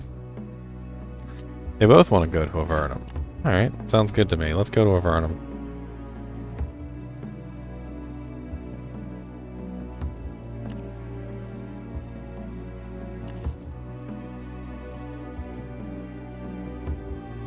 I forgot about that. You can trade news. Completely forgot about the trading the news. Yeah, I know. You guys are starving, so you're going to need 200%. I'm going to have to double pay you, too, for the day.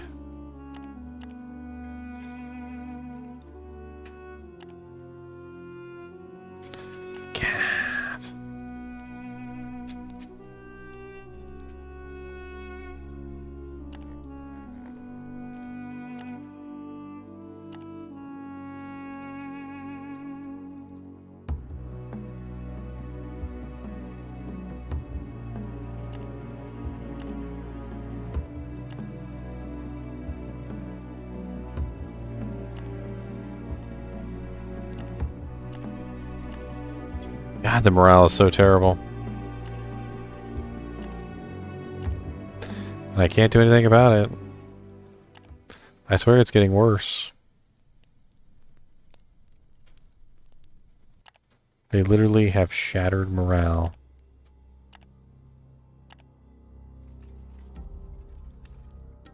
Oh my goodness. Please don't die on me.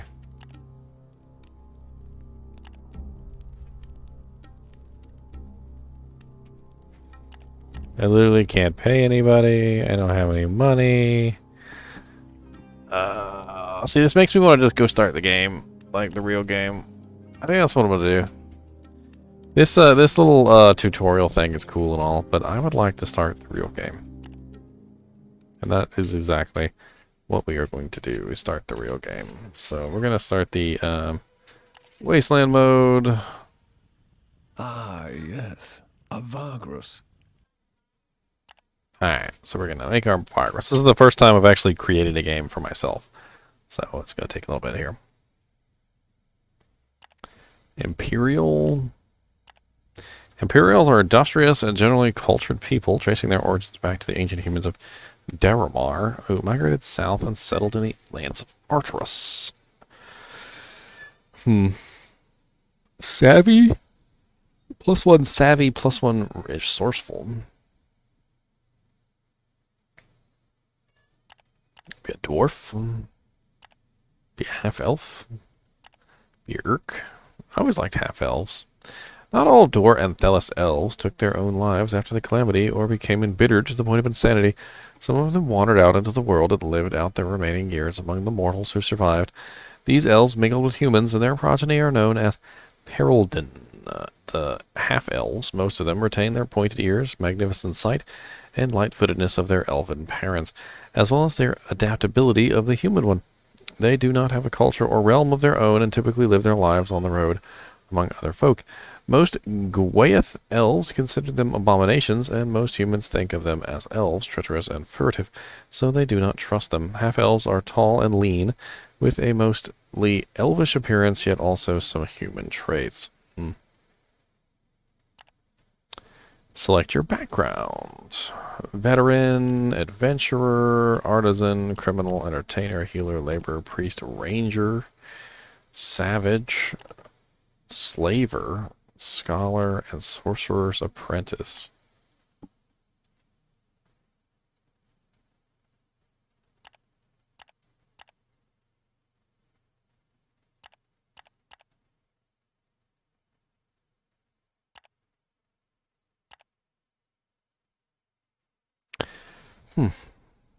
Engineering, insight, and good quality tools. Savages, savages, dirty, dirty savages.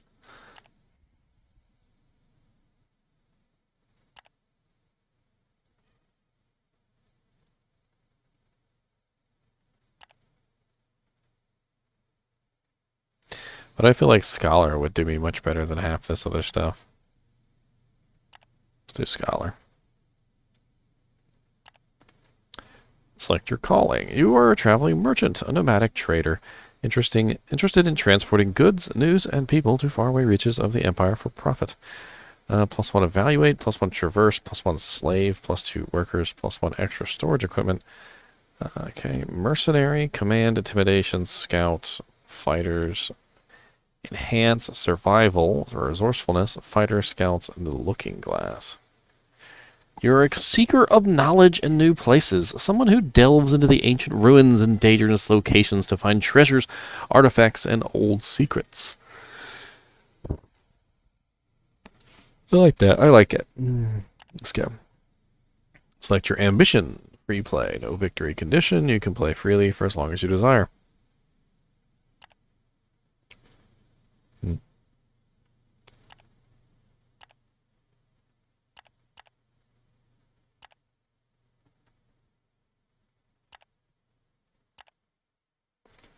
So my insight is used to buy these things. My attributes: charismatic, dexterous, Mighty. Perceptive.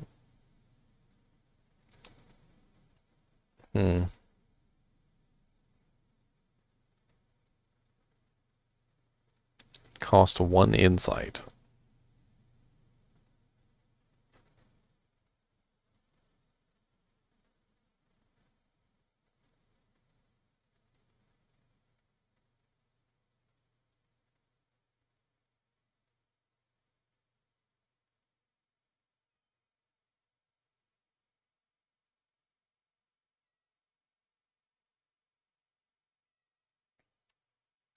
Survival, Skulker, Prospecting, Persuasion, Hunting.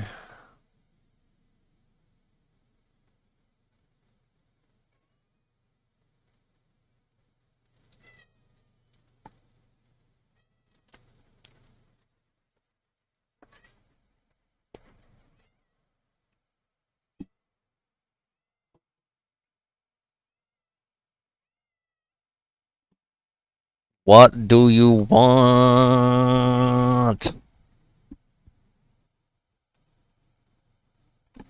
This cat will literally come up to you and like bat you in the eyeball, be like, and then look at you funny. And she wants something. Don't know what she wants half the damn time, except for to go out the door. That's like all she wants is I want to be out the door.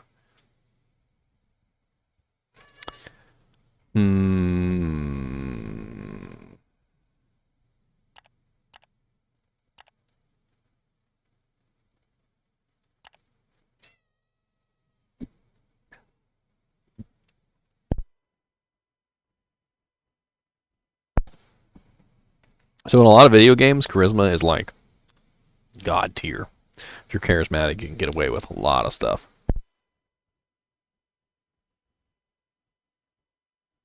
So I'm thinking to myself, maybe I should be charismatic. But I don't know. Like 100% if that's a good thing.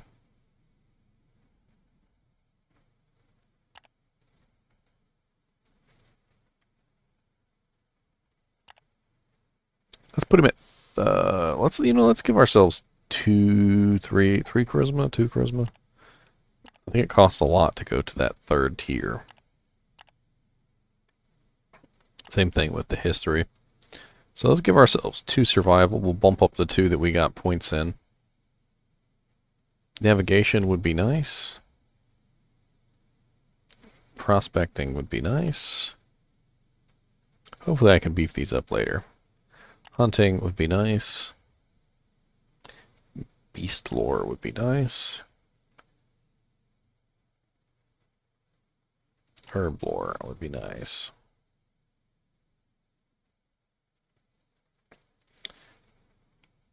I also want my appease. Perceptive would be more perceptive.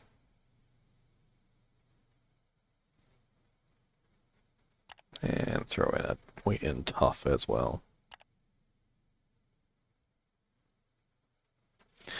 GGM.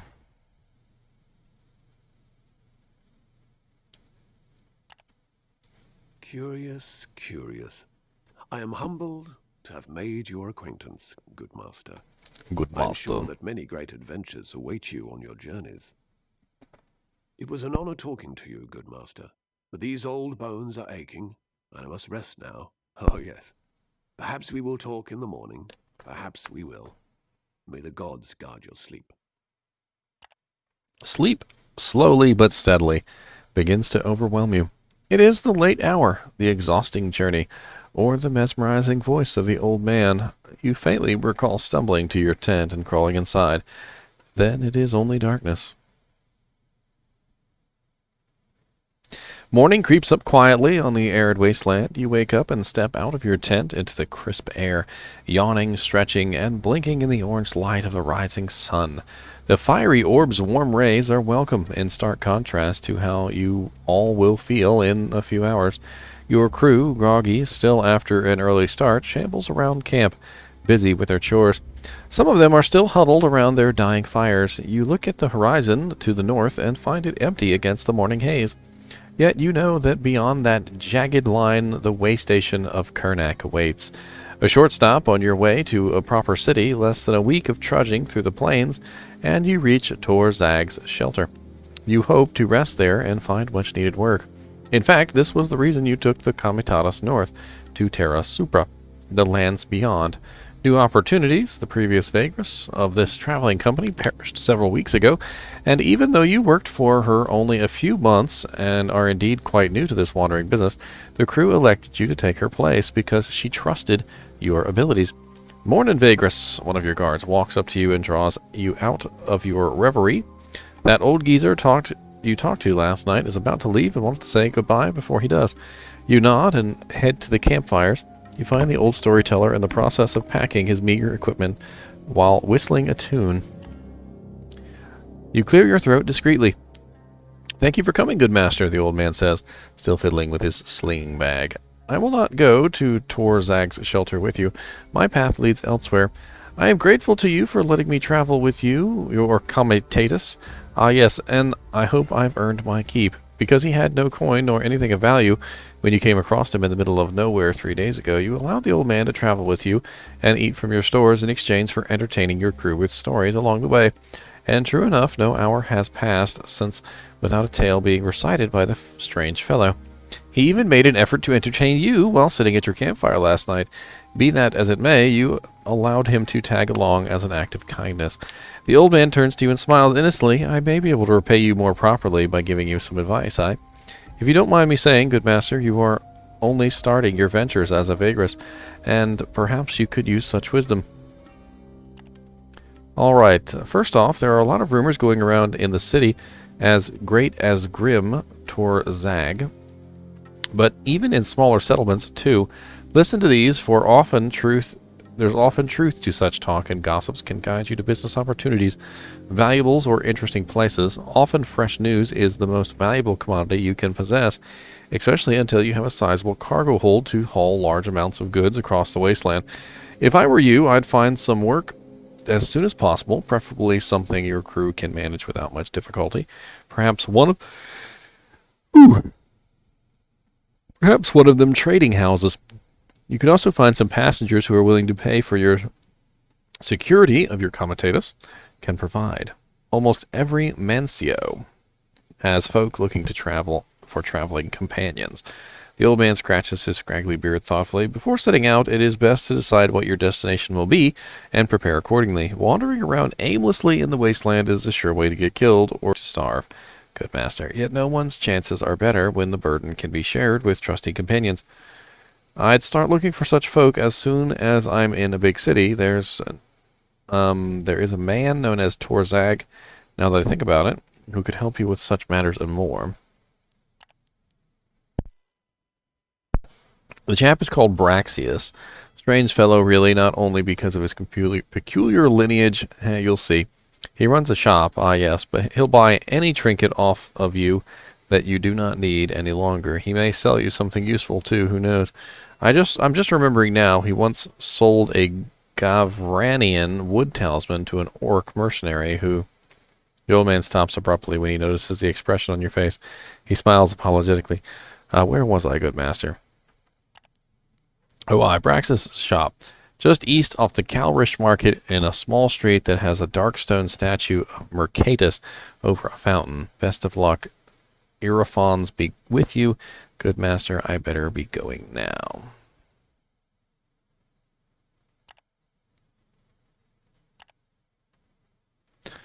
Whew.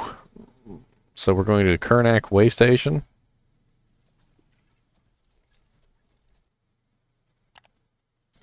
The Comitatus descends into the great basin that shelters Kernak Way Station from the worst of the jagged waste, dust, and rock storms. Even at this distance from the walled compound, you can see that the outpost is vastly overcrowded. Dozens of comitati and literally hundreds of travelers swarm the confines of Kernak Station, which is now surrounded by makeshift camps and improvised mancios. What is going on here? A pair of gruff-looking mercenaries walk out to meet you, give you a half-hearted hail. The first one to speak is a tall, lean, tainted fellow armed with a barbed spear. Gotta say, you folk just keep popping up like wraiths around a rotting corpse, he sighs heavily. Alright, move your arse over there and try to settle in without a fuss. He points to a large area outside of the low stone walls, just northeast of the way station itself. You nod to the mercenary and lead the comitatus to the designated spot. The crew strikes camp and everyone is settled in after a quarter of an hour. Sheltered in the arid basin, surrounded by stone walls and guarded by grim mercenaries, Kernak Station provides all the illusion of safety most travelers crave. Yet a quick glance at the many signs of past destruction tell a tale of raiders, rock storms, or worse. Despite rebuilding time and again, it is not long before the jagged waste claims this place for good. The whole compound is crowded with people, travelers, comitatus, crews, vagrants, mercenary war bands, trading house agents, smugglers, prostitutes, thieves, and of course the beggars. The largest stone building, housing a tavern, is filled to the brim with customers, so much so that you cannot get inside for a drink. Luckily, they had the sense to set up a bar outside too, and the kitchens try to serve as many of the clientele as possible. Should you be into yakra meat, steaks, or fried horv larvae, that is, the noise of the stench is sweat and booze. The noise and the stench of sweat and booze make you feel like you were in a war camp.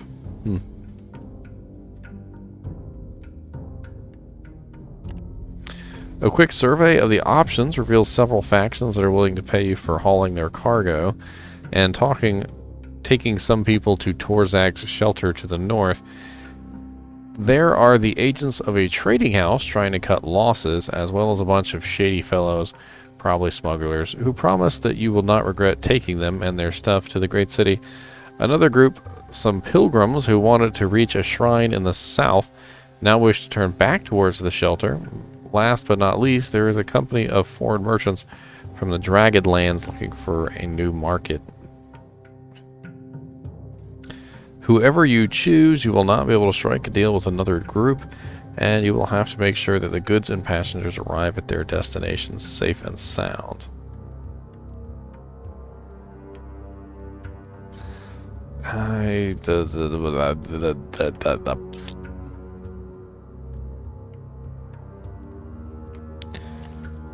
The deal is struck fairly quickly as the pilgrims are getting more and more desperate to leave and reach Torzag's shelter. There are 8 of them, all members of the Church of Ashkul. They also carry a sizable cargo of linen that they were taking to a shrine where it was to be turned into garbs for novices. As per the agreement, you have to travel the city without unnecessary delay.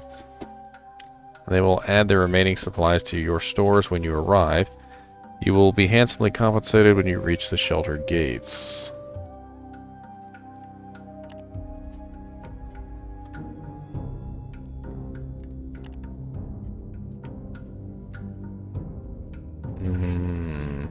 After ordering a mug of mushroom ale and some food, you sit down on a bench under the dusty awnings and take a look around.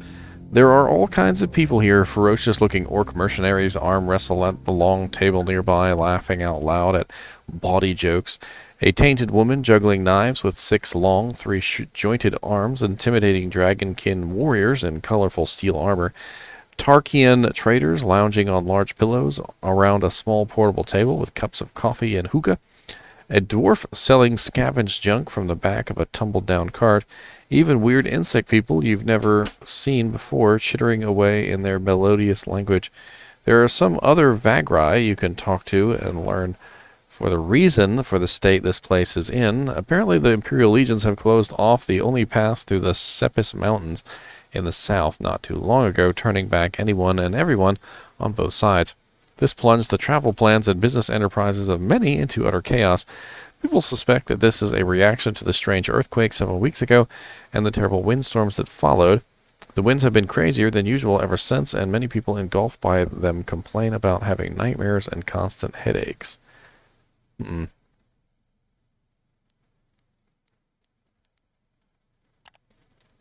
learn that while most travelers are trying to figure out what to do, the representatives of several organizations are looking for background. We already talked about that. A tall, lean Shartuk woman with long, blonde, braided hair talks about being stopped by a Legionnaire patrol and told to turn back during her ranging southwest. You are sure that she and her shady companions are either bandits or slavers.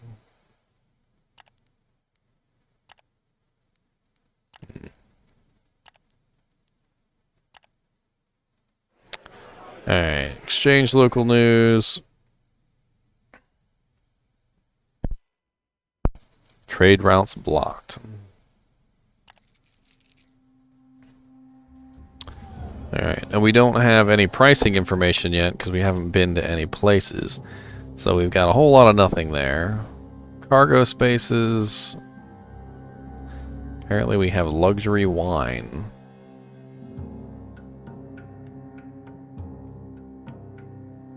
Not on demand.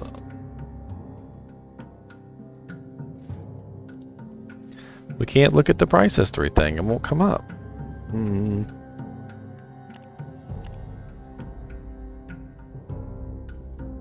Faction offers.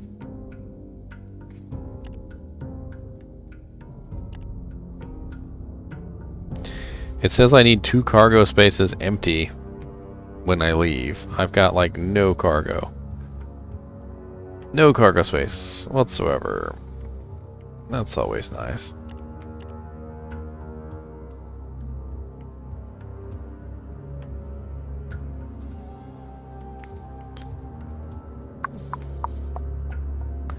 How am I supposed to complete this quest? I don't want to sell this wine. I feel like I've got to.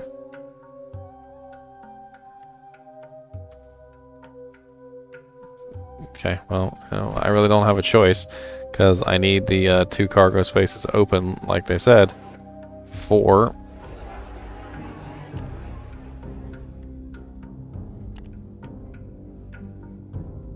when I leave town.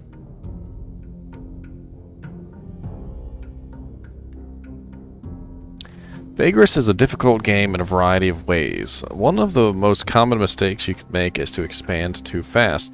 Initially, since nothing warns you of the more hidden economical consequences, instead focus on faction trade tasks. These will take you to new locations, and by working on them you can accumulate much needed money reserves. Many mercenary tasks are extremely difficult for a new comitatus. Fighting outlaws or creatures is not income source in general. Try to avoid conflict whenever you can, unless on active mercenary task or quest to combat them. You are likely to run into a few death spirals before getting the hang of it, so do not be discouraged if that happens.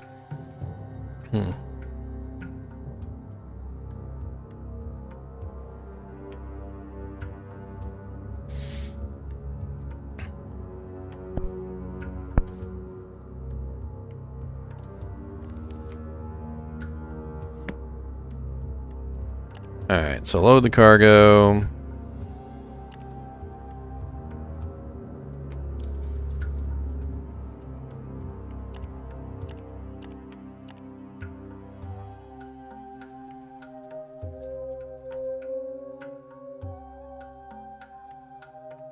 I'm assuming I'm going the right way.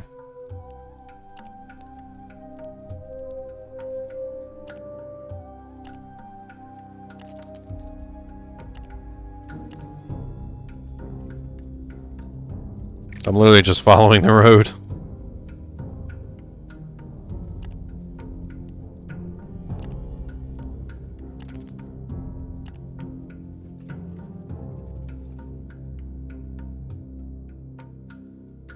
There it is right there, towards the shelter.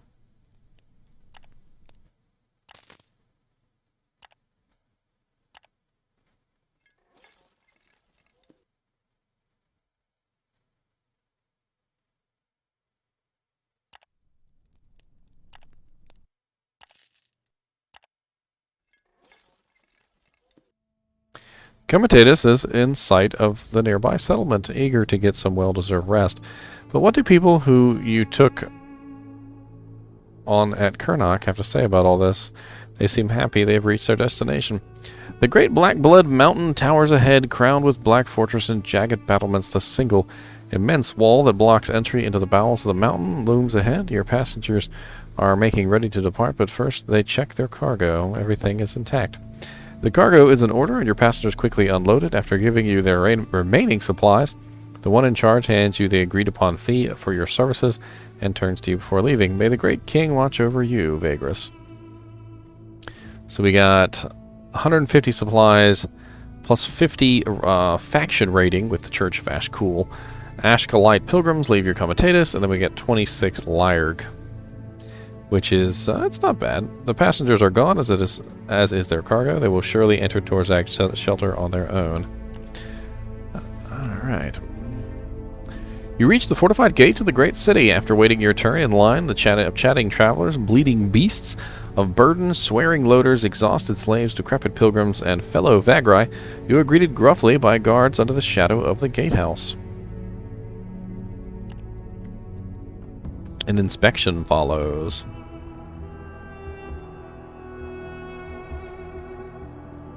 I have nothing to hide. Pay the gate tax. Alright, so we got a whole lot of stuff going on here. First, let's go talk to... Many settlements have faction panes, like this one, where you can interact with factions with a presence at the given location. Each faction provides a variety of tasks you can take on. The tasks are procedurally generated, non-story related objectives you can complete for money and reputation with factions. You can take on tasks under the available tab. Each has requirements, including faction standing, tiers, and free cargo space. The active tab, where you can turn in tasks if you are at the right place or discard them. Be mindful that doing so will result in various serious penalties. The rewards tab lists the faction's standing rewards you can potentially claim. You are unable to claim rewards if you do not meet the faction's standing requirement.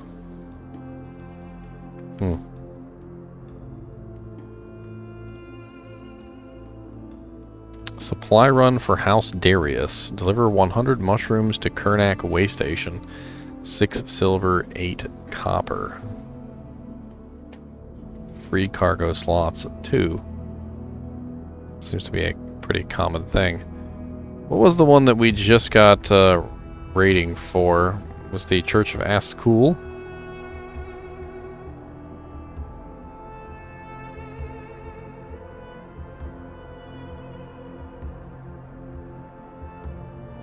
Huh.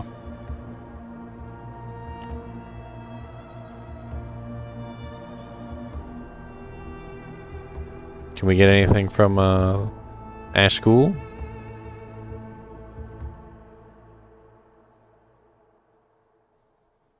Nope. Even the most basic one is 220. That's interesting. This one, it looks rather easy though. Supply job for House Darius. Goes to Kernak.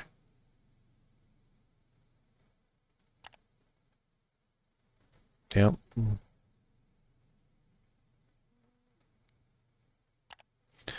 Alright, before we leave, let's exchange news. Let's pick up some more supplies.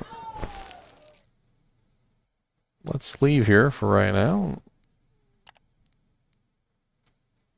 You approach the mighty gates of Torghast Shelter. Apologies, Vagrus, the woman bowing her head politely. I work for the Magistrate of Tax Collection. No need to be alarmed. I'm here to present you an opportunity. Some documents that need to be delivered to Arkin, to a client of ours. Sure, why not? It's not where I'm going, though.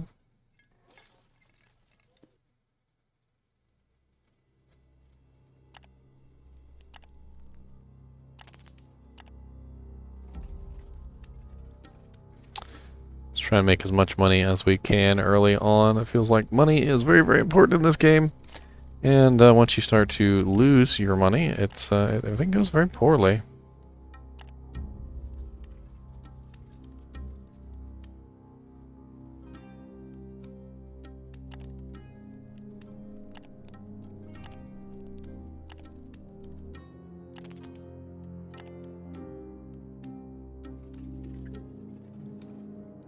Very poorly indeed. Turn in.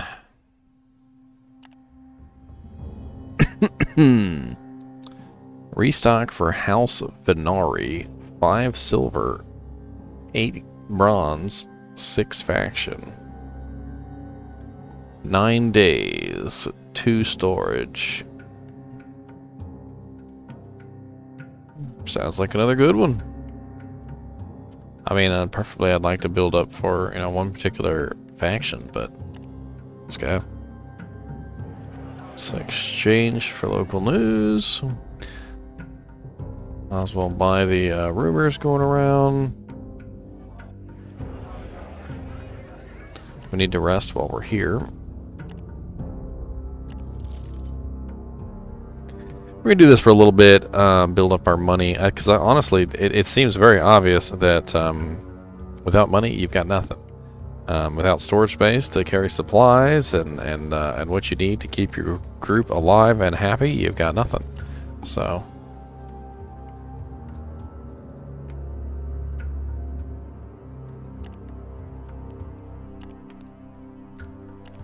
I'll lock that on pay, and lock that.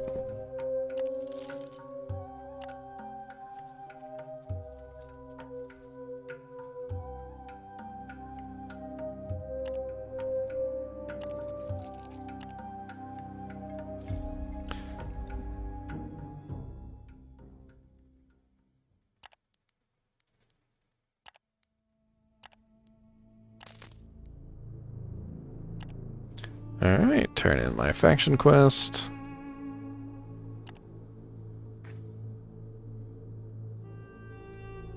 Another supply run to Kernak.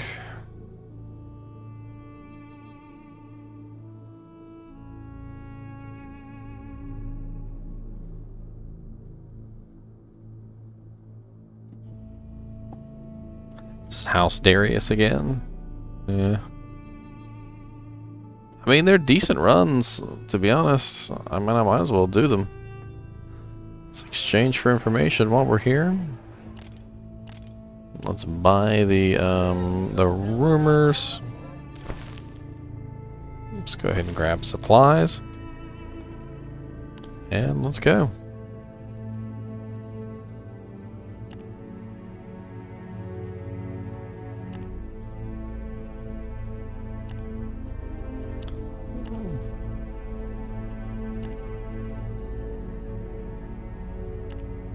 Oh, dang. Well, we didn't get to sleep while we were in the city. I think you get better results when you sleep in the city versus out in the wilds.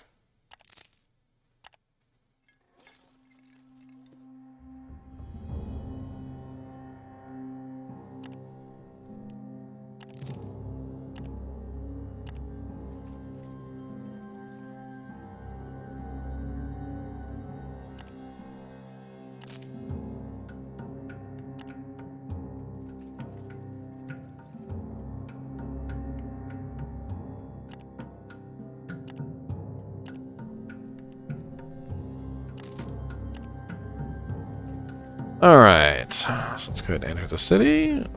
Go ahead and turn in our quest. Exchange information. We got any passengers that want to go to Torzog? There we go. Okay, we got a passenger. You guys I don't know where you guys want to go. Let's see if there's any more quests to take anything to Torzog.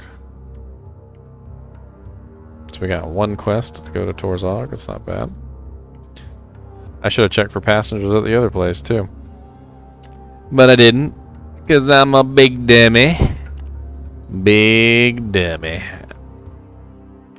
Who's a big dummy? I'm a big dummy.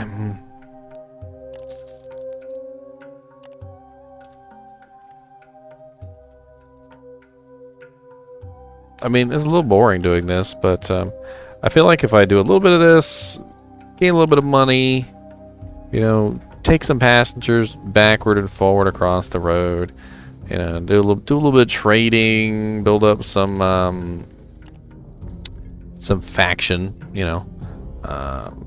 reputation with particular factions. Well, I think I'll start doing pretty good. All right, so we got our traveler paid us, and then we're gonna get paid by the house. Let's go ahead and exchange information real quick. Buy some information. Grab our supplies.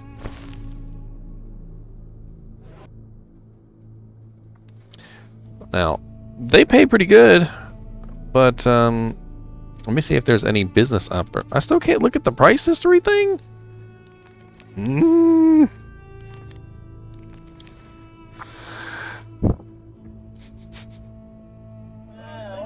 Let's take a look at some equipments. So we've got awnings, tools, mining equipment, harnesses.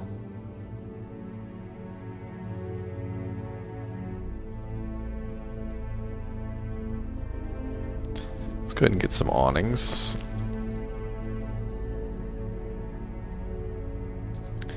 Some good quality tools. It goes into the tools category.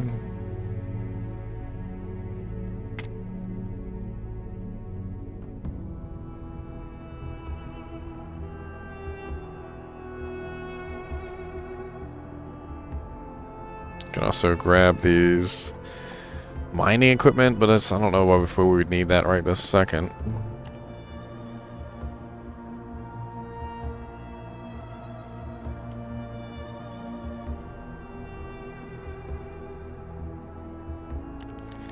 Oh, there we go. Now all of a sudden it's letting us open it up.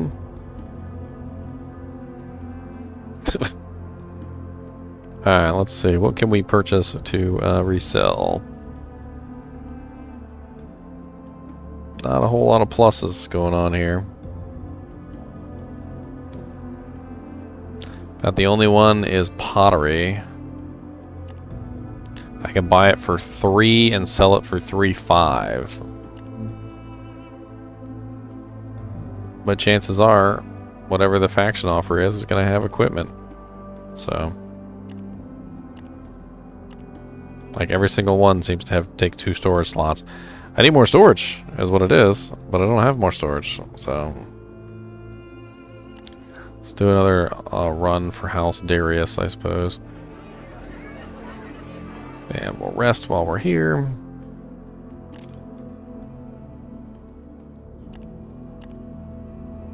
And they make it look like 3 buttons to get out of this city. It's a whole lot of button pressing.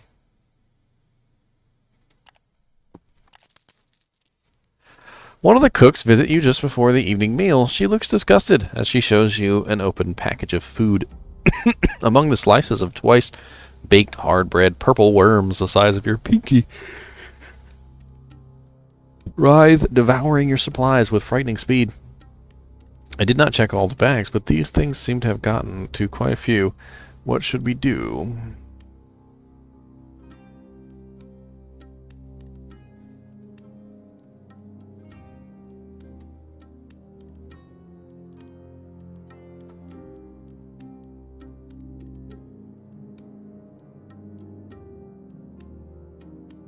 Apparently I know how to take care of them.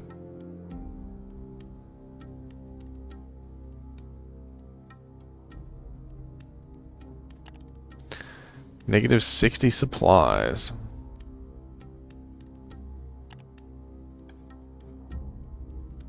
Not good. Not good at all.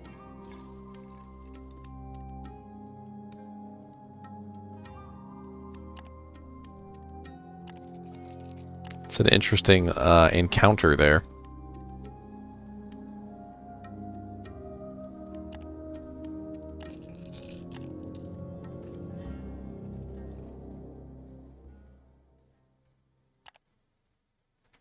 Karnak Way Station.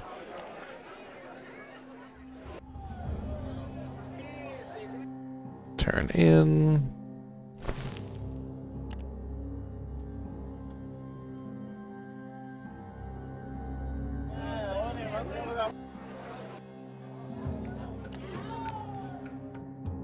Is there anything I can buy here to sell there?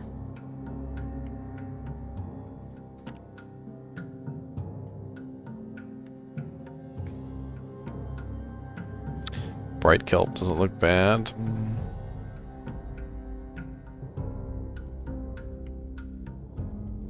Pretty good bonus on the coffee beans there.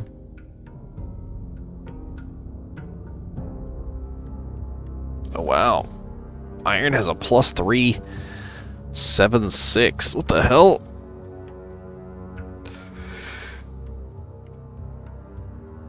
And Jade has a +4. Okay, hold on. So iron and jade. First, let's check and see do they even have iron and jade. We have...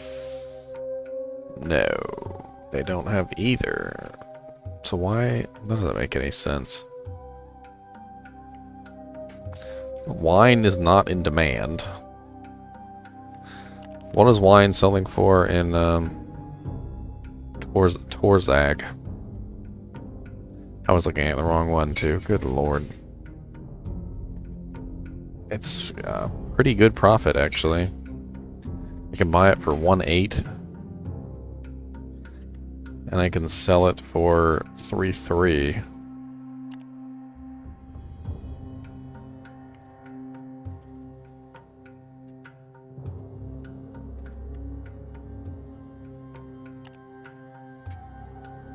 It looks like all the metals are super cheap here.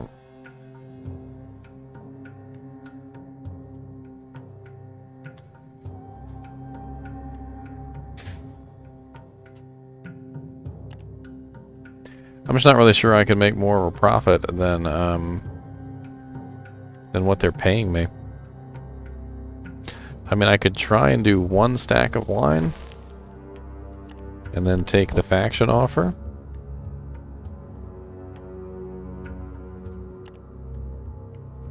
They're also doing wine.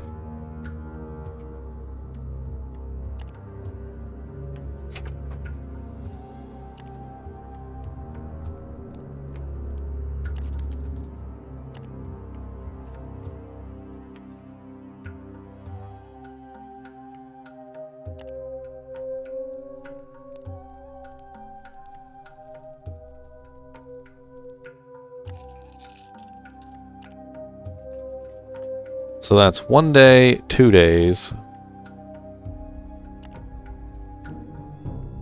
3 days.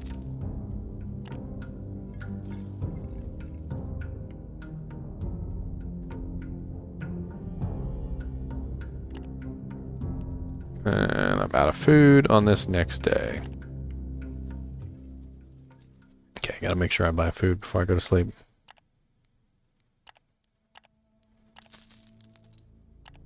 Okay, turn in the faction quest. Sell my wine. It's a tidy little profit. Not bad. Let's fill back up on supplies. We'll leave 1 spot open from now on. We seem to be able to do just fine with that. Alright, let's grab another faction quest. 996. If not delivered in 26 days, the whole cargo is deemed lost and has to be reimbursed. You have to pay for missing cargo upon delivery. The hell? Take 50 mushroom beer to Viridian in 17 days. No, I'm not doing that.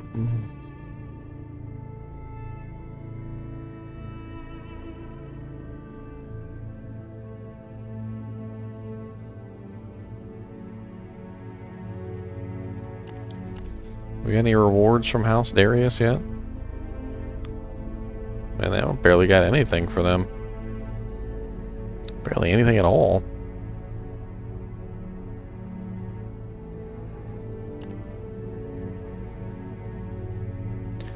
Pottery.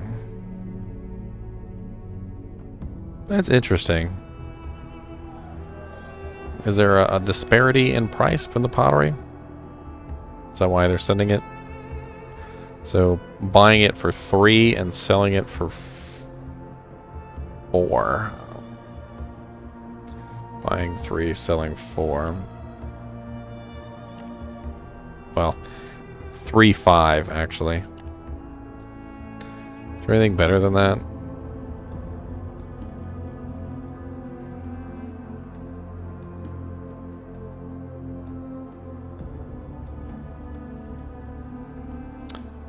There is not, actually. Not that I can see. Mushroom beer is 3.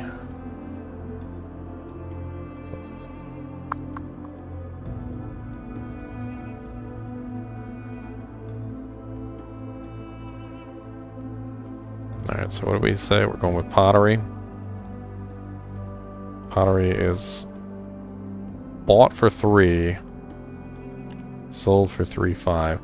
So it's a profit of 5.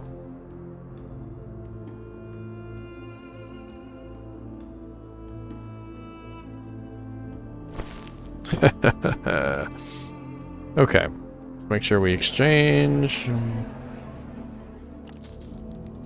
Keep buying all the rumors and stuff.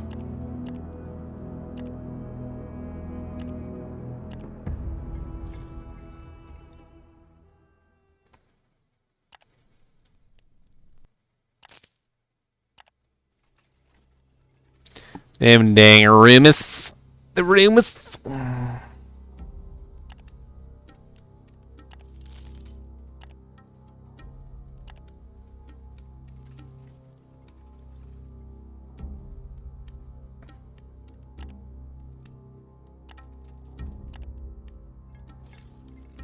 need to get some more movement speed somehow.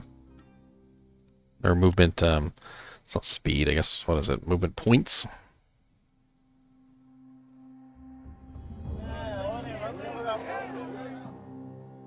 Alright, let's turn in the faction quest first. Alright, then let's trade this out. Refill our supplies. Oh, they don't have enough supplies for me to make it back. Ooh, that's not good. I think that's the first time that's ever happened.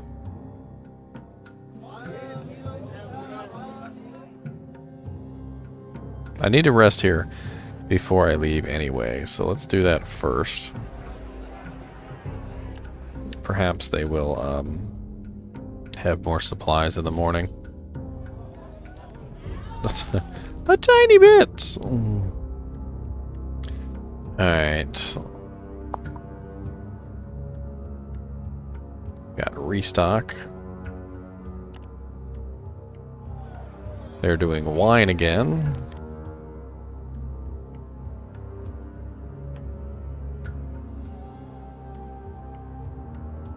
So wine is bought for 1.8 and sold for 2.7.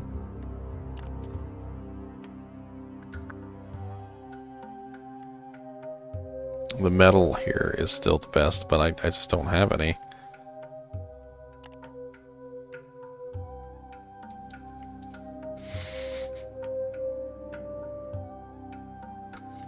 Timber. Timber is a very good profit there. I can buy it for 101, and then I can sell it at Torzak's shelter for 131. So I'd be getting 3 bronze per sale, which is much better than the 1, like not even 1. It's like 10 brasses.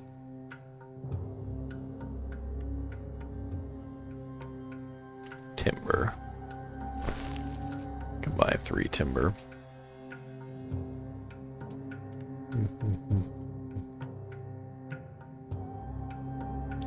Well, this is gonna be a rough trip back.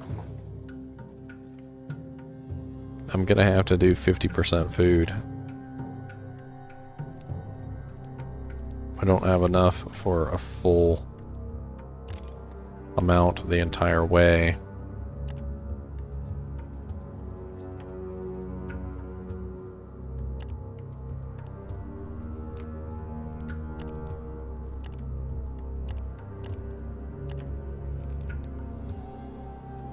$53.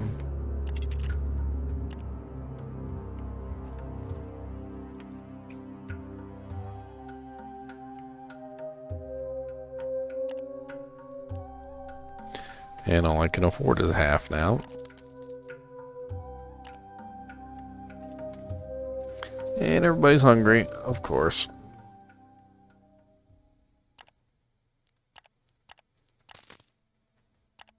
Can't eat money.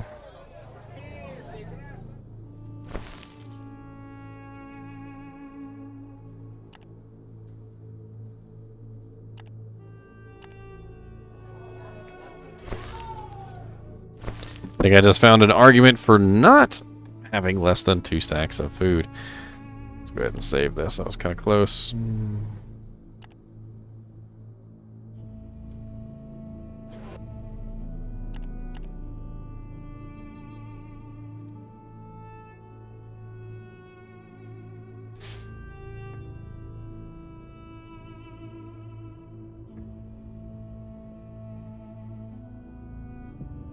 So we have exhausted every quest for the factions that we possibly can. We're going that way. Which means now we're kind of on our own. Huh.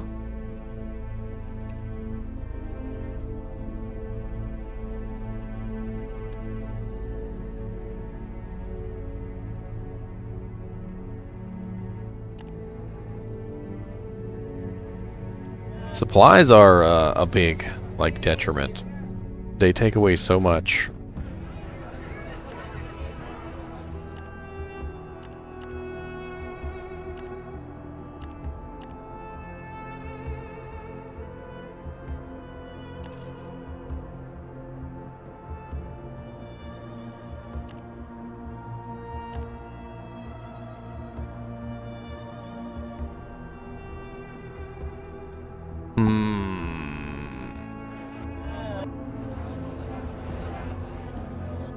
We could try taking a mission to whatever the next area is, but what is the next area?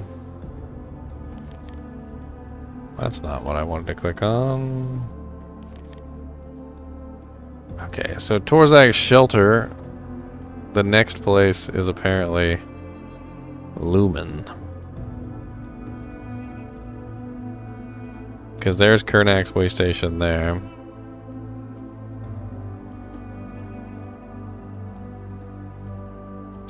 Or I could go up to Arkan.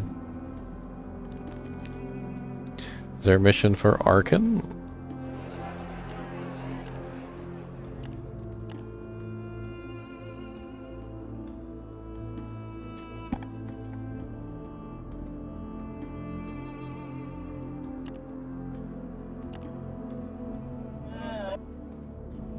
I have an idiom for Fort Viridium. I have no clue where that is. Jerseyan Quarry. Lumen. There's one for Lumen. It's 13 days, 1 package, 5 silver. Another one, which is 2 packages. And is same to the same area.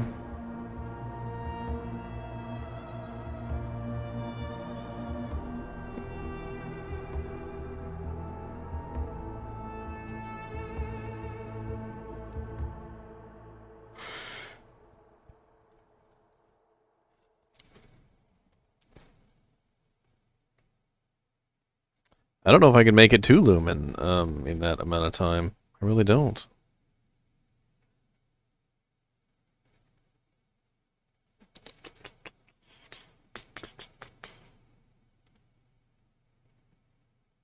I mean, this one is 9.5. So 9 silver is a lot, but at the same time, if I use up all my supplies getting there... We'll try. Get max supplies. And let's head out. Okay, so...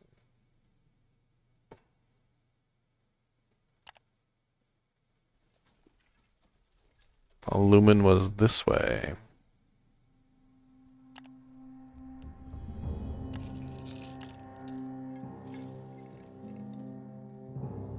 The hell is Vagrus Tower?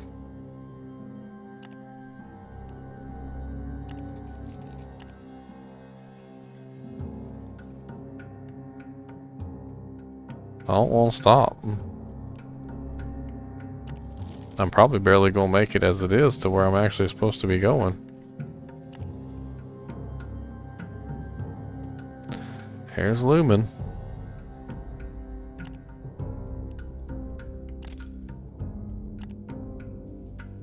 Oh, I should have checked to see if there were passengers that wanted to go to Lumen. Inspections and security checks by Imperial authorities are common on the important roads, and sooner or later you can't avoid them unless you avoid the roads themselves.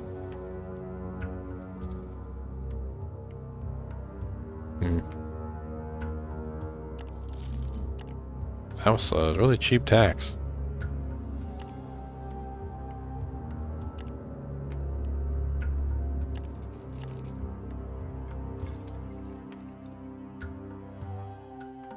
Most of my money goes down the drain just paying my troops.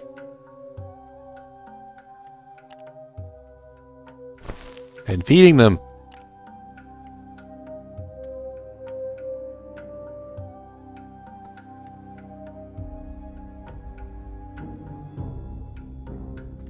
Escort the Ashkalites to the Torzag shelter. Combat. Potential combat encounters 1. Passengers to deliver 1. Reward 4 silver.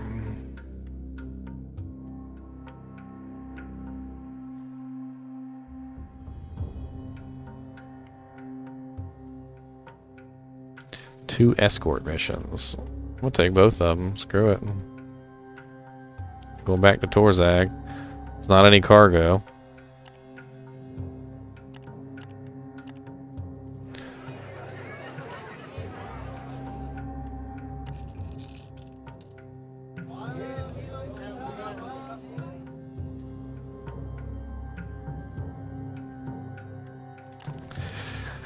Alright, so we're gonna go back to Torzag's shelter. Let's check and see if there's any passengers before I forget. A shipment of slaves to Ash, a shipment of slaves to Arkan. I don't want to take your slaves anyway. Y'all just playing rude with all that. What's this rude? Y'all rude. Alright, anything we can buy and resell. So we're looking at this one and this one. 4, 7, 2, 7.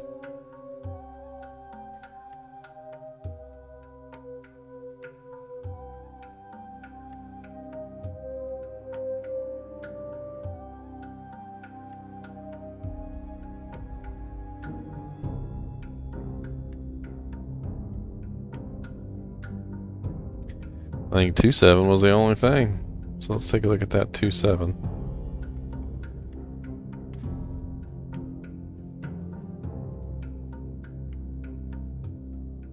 Where the hell did I miss it? It was the crystals or something, wasn't it? Yeah. Ceruleus crystals. Alright, let's look at the full price. So we can buy the crystals at 7.8. And we can sell them at 8.5, which means we're going to make a profit of 1 bronze. Not even 1 bronze. It's going to be a profit of, what, 8, 9, 10. So 7 brass. 7 brass per crystal. I mean, I guess. Let's see how that my money holds up. First, let's fill up our supplies.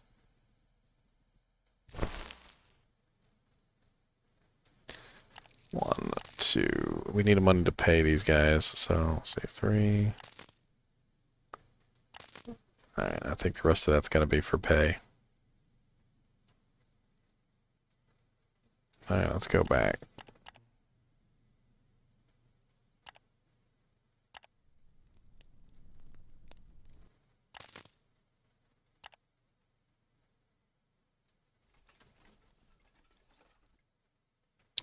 Even though you have expected an attack because of your wards, the adversary appears suddenly and the attack is imminent.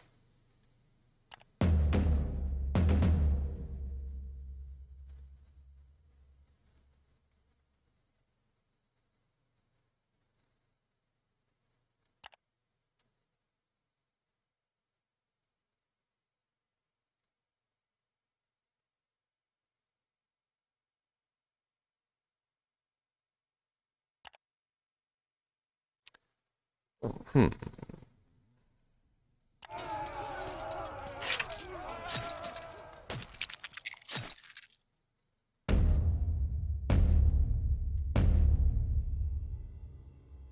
Okay.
So many dead.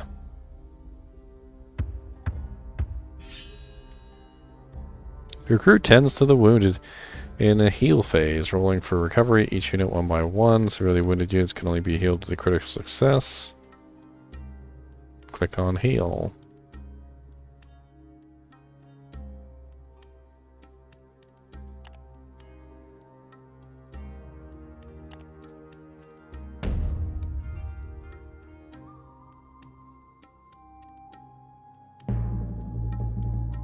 Killed or wounded 7 fighters, 5 scouts, and 3 slaves. Wow, okay. Absolutely beautiful. Absolutely beautiful. Just the beautifulest.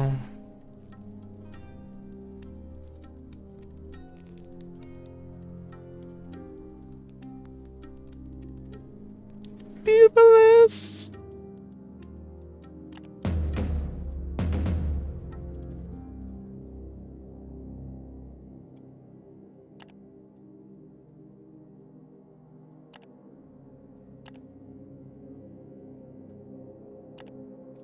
I should have taken on both wards at the same time. Oh, Lord. Can we go back? Although you were expecting a fight, they caught you unawares. How the hell I expected a fight and then they catch me unaware, though? Like, that was not where I wanted to go at all. Main campaign, please. I accidentally loaded the frickin' wasteland one.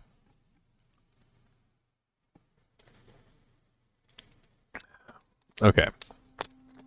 So I am now just leaving.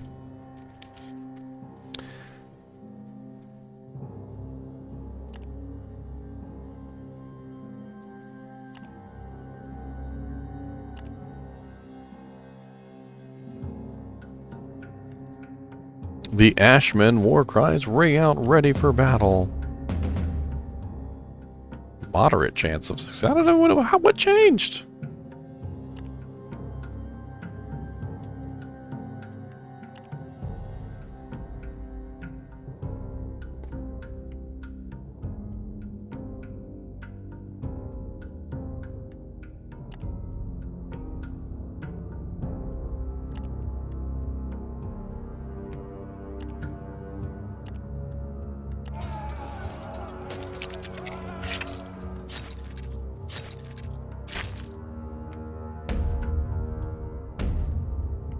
Everybody dying. Nobody wants to stay alive, apparently.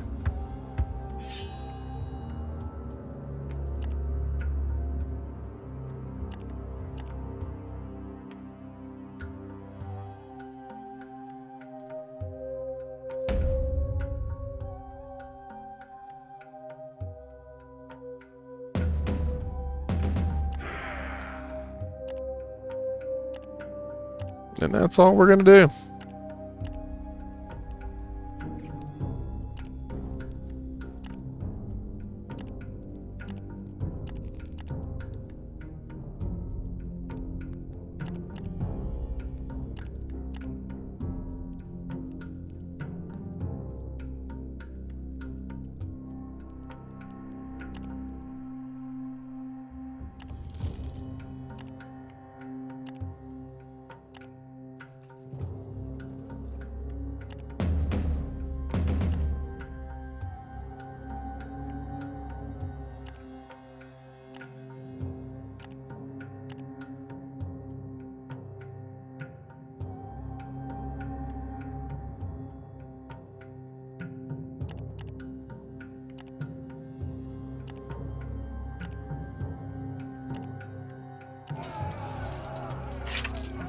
Hmm.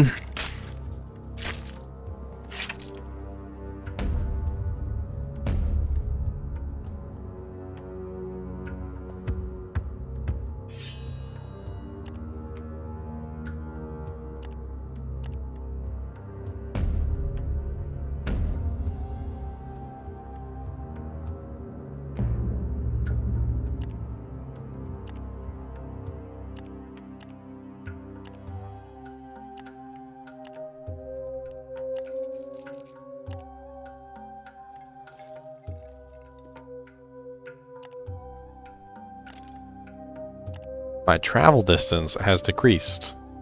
What happened? Did I lose one of my beasts of burden or something? Because at this rate, I'm never going to get back.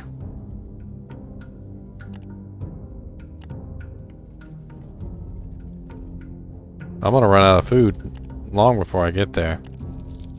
And money.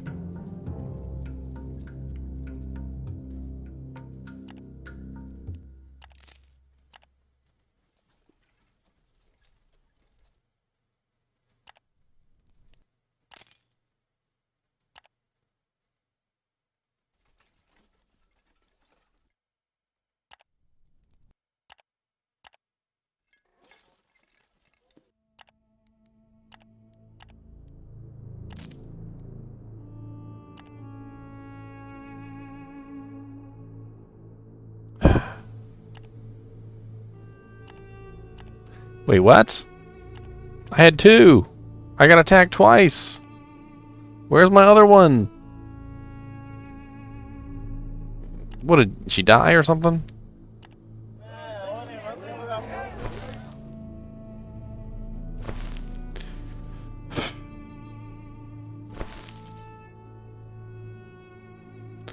Can't even afford the supplies to get there and back again.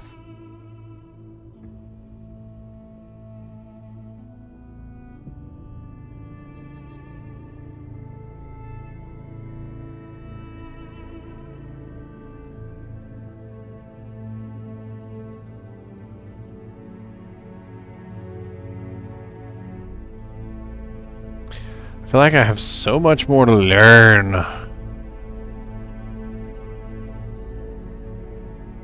Wow, look at the reward on that though. It's 23 silver. Just for a trip to Turkernak Station. Way Station.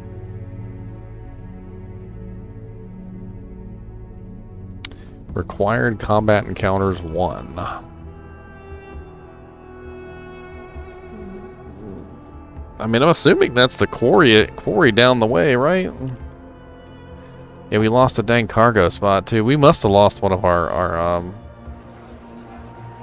beasts. Lord, we have 6. Oh yeah, 1 beast.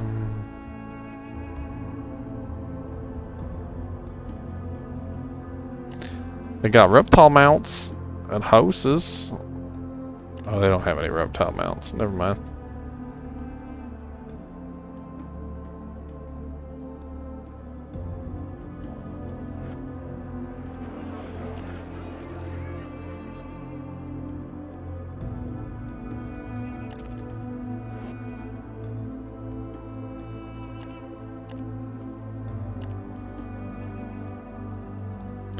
I'm pretty sure that's the quarry over there.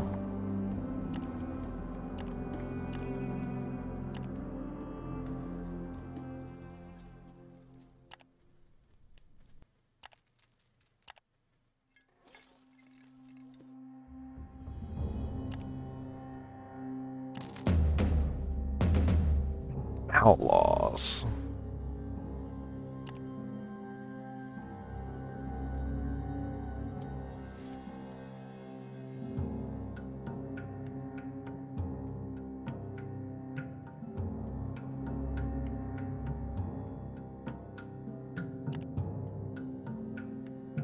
No, I'm not giving them my beasts of burden.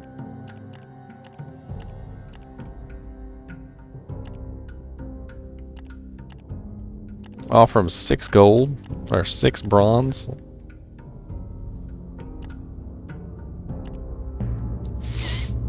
I paid them off with 6 coins. Wow, they're cheap.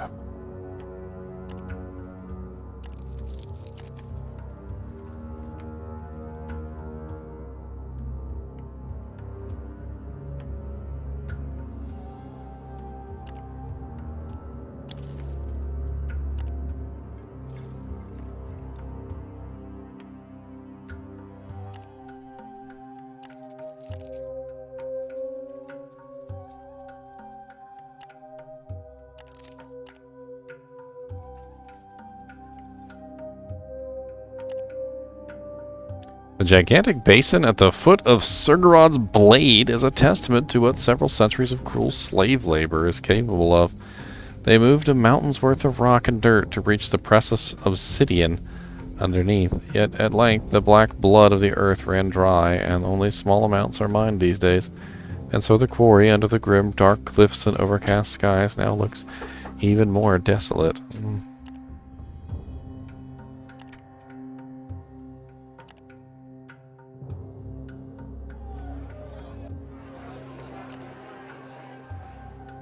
The Great Slave Market. You get the best price on slaves there. Like, I want to be a slave owner. I barely got enough supplies for me to get back to town. I'm gonna go back to, I don't know. What's that place called that's right nearby? Vigilus Tower? Is there any missions to go to Vigilus Tower? Fort Viridium.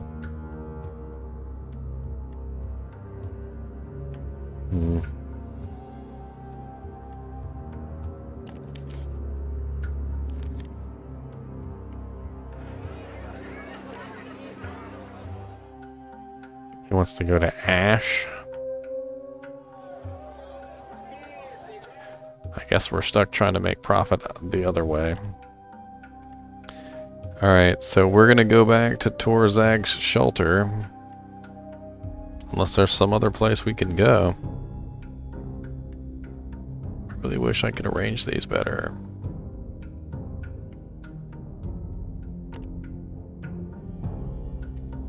Good for plus.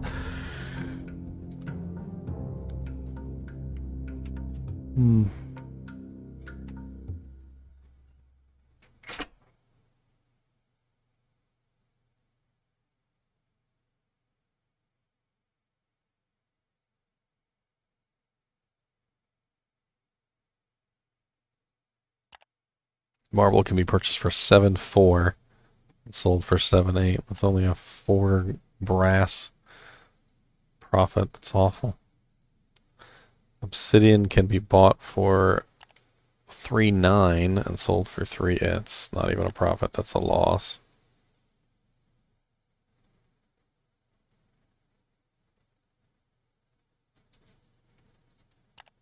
Scrap metal 279 sold for 1. Oh, no, that's a loss.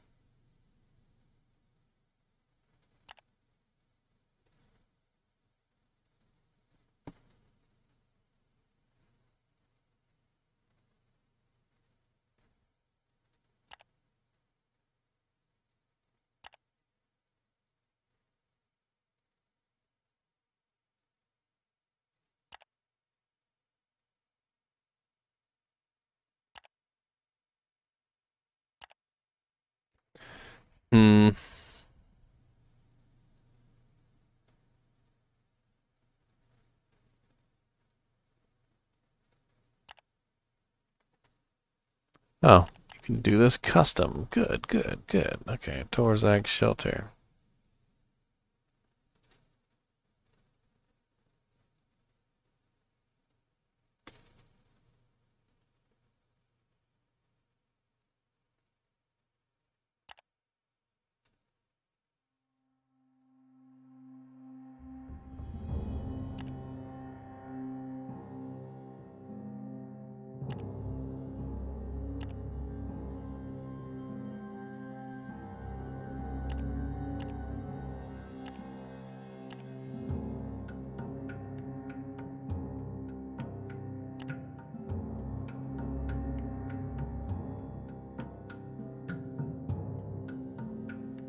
I wish it didn't compare it the way it does. Like, the plus minus thing is comparing the buy prices and the sell prices to each other, which doesn't help me in the slightest, because I have to buy it and then sell it. So I need the buy price to be compared to the sell price, which I don't understand why they have it the other way around.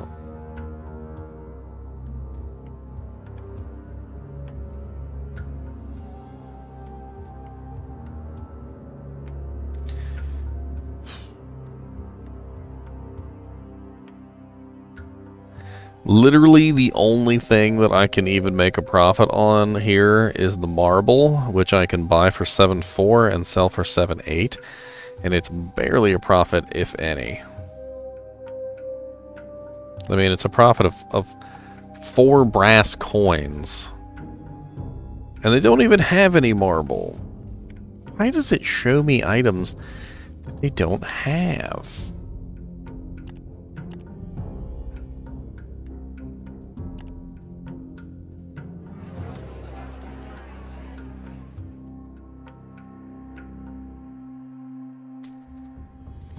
So confusing.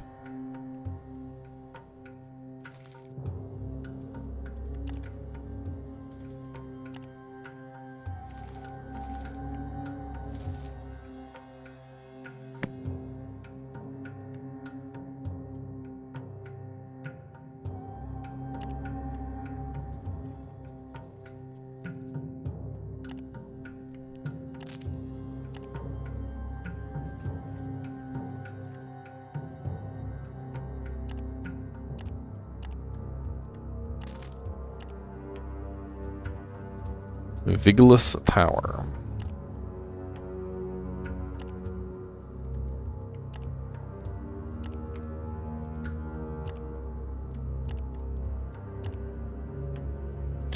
Wow, no trade options. Nothing. Just a whole lot of nothing. Shouldn't even have come here. It wasn't even worth my time.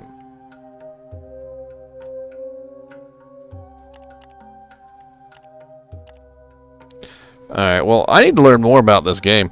And it seems deadly obvious that I suck at it. I'm not really sure if it's that I'm not understanding things or if it's just brutal. I mean, the amount of supplies that your group eats is ridiculous. The amount of money that everything costs is ridiculous. Buying and selling items, I mean, even the fact that I was making money on like every single transaction, because I had to pay, you know, taxes and fees here and there, and I keep having to pay my troops, and I keep having to feed my troops, and of course I have to buy the supplies to feed them with, and then the little things like when I lost 60 supplies, and it's like, it's just a never-ending downward tumble of, okay, well, I guess you just, you suck then, and then you die. And they literally said death spirals when I started this game. They said you're going to end up in death spirals, and this is literally what happened. I started to do okay, and then all of a sudden I got into a death spiral. It happened around the exact time that I ran out of trade quests to do between the 2 outposts. So once I was no longer able to trade between Torzag's Shelter and Kernak's Way Station, I literally started getting screwed up. And then the battles made me lose some of my movement speed, and once I lost some of my movement speed, I was only traveling 6 instead of 10, and it was a huge difference on the amount of time it took me to get to a place. And you might not think that makes such a big deal, but the amount of time it takes me from get to one place to the other means that my guys and my little, my beasts are eating more food because it's taking me more days, and so I'm literally just slowly, horribly dying. Where's, I think I had a save that I made. I mean, it's a little ways back, but it might be better to go back to here. I think this was shortly before my death spiral into oblivion. Okay. Movement is still 6 out of 6. And I'm in Torzag's Shelter. So this is not far enough back.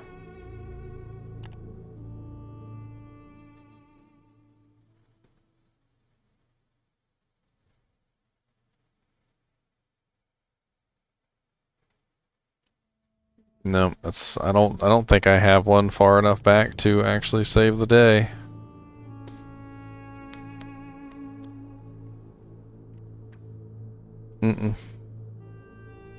I mean, this is far enough back that I might be all right. If I can figure out some ways to make money that don't involve me getting murdered. Murdered.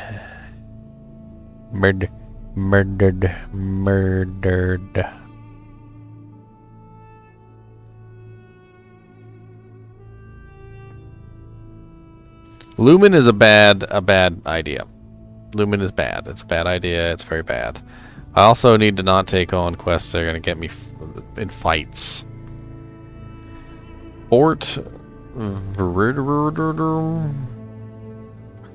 See, I have no clue where a lot of this stuff is because I haven't found any of it yet. You know what I think we should do is I think we should just take a quest to go up to Arkan. We'll take a quest to go up to Arkan.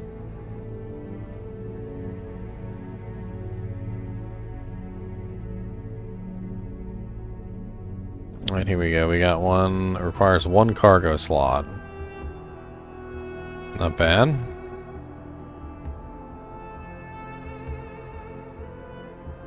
We have anything else to Arkan?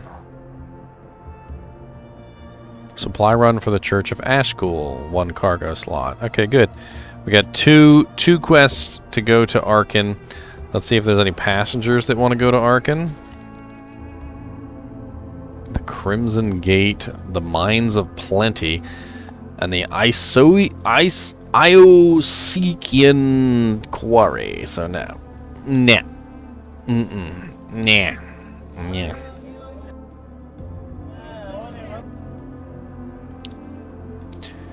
Explore the city. Go for a stroll.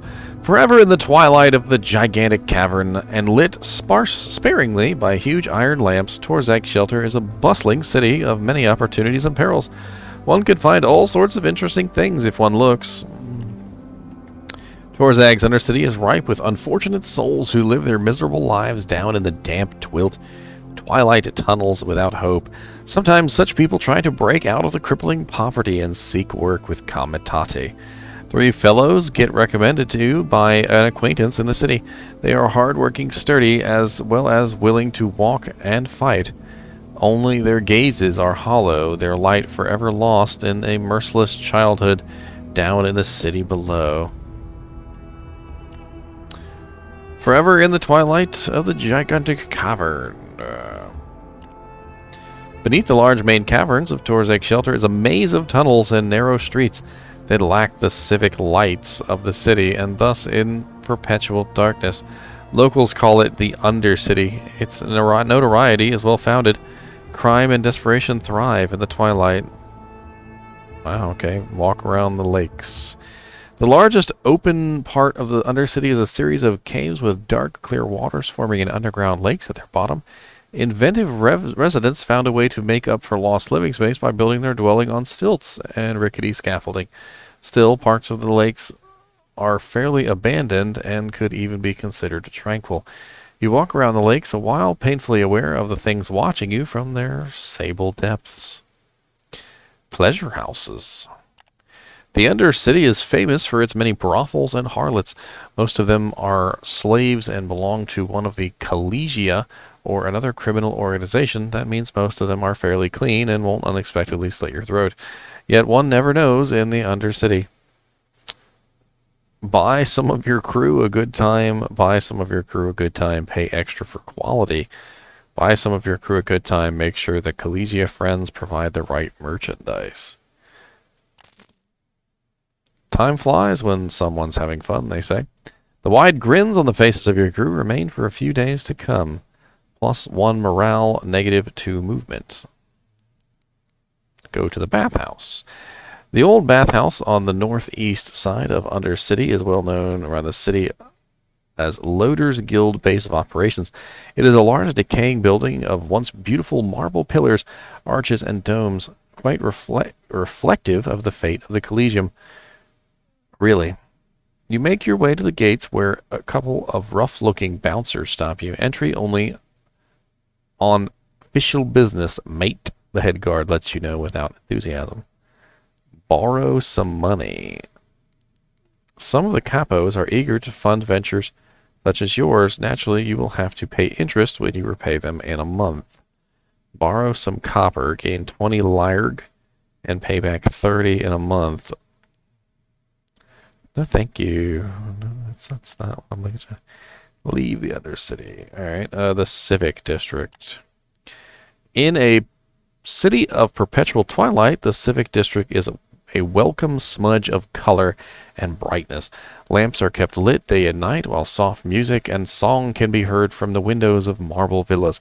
Streets are kept relatively clean and rarely crowded apart from seasonal festivities and holidays, which usually turn the district into a sea of people and a storm of noise.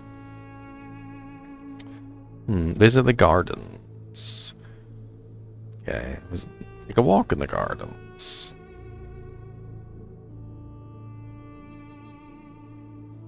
The gardens are so huge it takes a while to explore it. You would expect the gardens to be primarily mushrooms given the conditions of the shelter, but to your surprise, there's a variety beyond those. Thorny vines engulfing areas like thick green spiderwebs, thickets of tree-sized fronds that undulates as if underwater, pale luminescent flowers on clearings, twisted stumps that look like grotesque tumors, and even structures of elongated trees with meaty leaves and wet mouths opening between them. The ceiling of the cavern is lower here, and the only source of light are crystal lamps placed quite far apart. So walking around feels like wandering in an underground jungle of sorts. Often the only sign of civilization is the presence of an occasional overgrown stone pillar and statues. No wonder people who want privacy in the bustling city, like Torzags, tend to congregate here. Yet the whole place reeks of neglect, and it's wildly overgrown. There's always something amazing to find here if you're at least somewhat trained in herb lore. Whether it's a rare specimen or useful mutations, it gives you more insight into the post-calamity fauna. The gardens... Okay, here we go. We're done.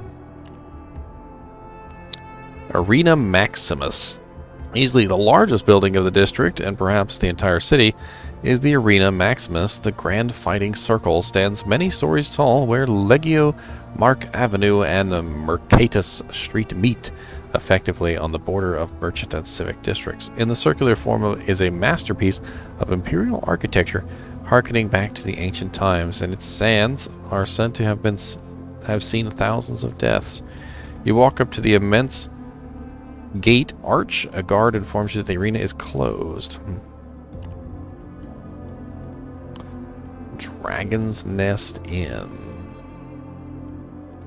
The famous Dragon Nest Inn is close to a traditional border of Market Square, and thus in the vicinity of the city gate. Its exterior is not much to look at, a hodgepodge of old buildings leaning together at the foot of a cave wall. A red dragon is painted above the entrance, above which rows upon rows of windows indicate that the rooms are carved into the rock itself. The inside is much more impressive. The skeleton is a huge dragon provides the frame for the common room, with its curling spine and many ribs serving as support for the ceiling and walls. While its immense skull was turned into a bar, the bartender gives out beverages and takes orders through the half-open jaws. The decoration is lavish, but old, completed with paintings. A collection of silver goblets, vines that run along the dragon bone, and 2 fireplaces that provide a pleasant warmth. The rest of the establishment is beyond and above the common room carved into the rock.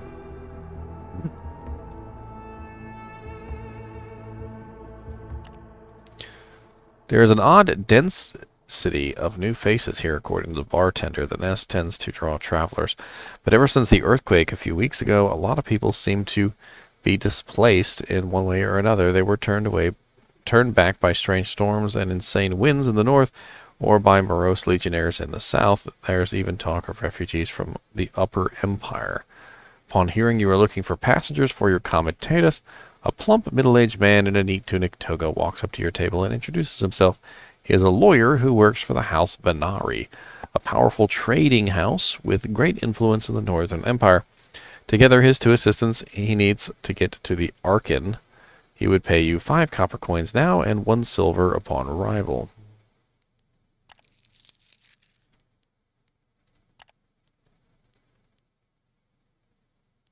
Public library.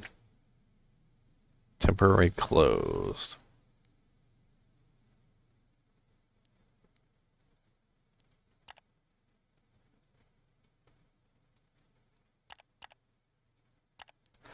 Sprawling over a dozen blocks close to the city gate, the market district is a bustling and crowded place where you can buy and sell almost anything imaginable. Anyone entering the labyrinth of stalls, shops, bazaars is constantly bombarded by a wide range of strong smells and invaded by the competing shouts of peddlers and salesmen.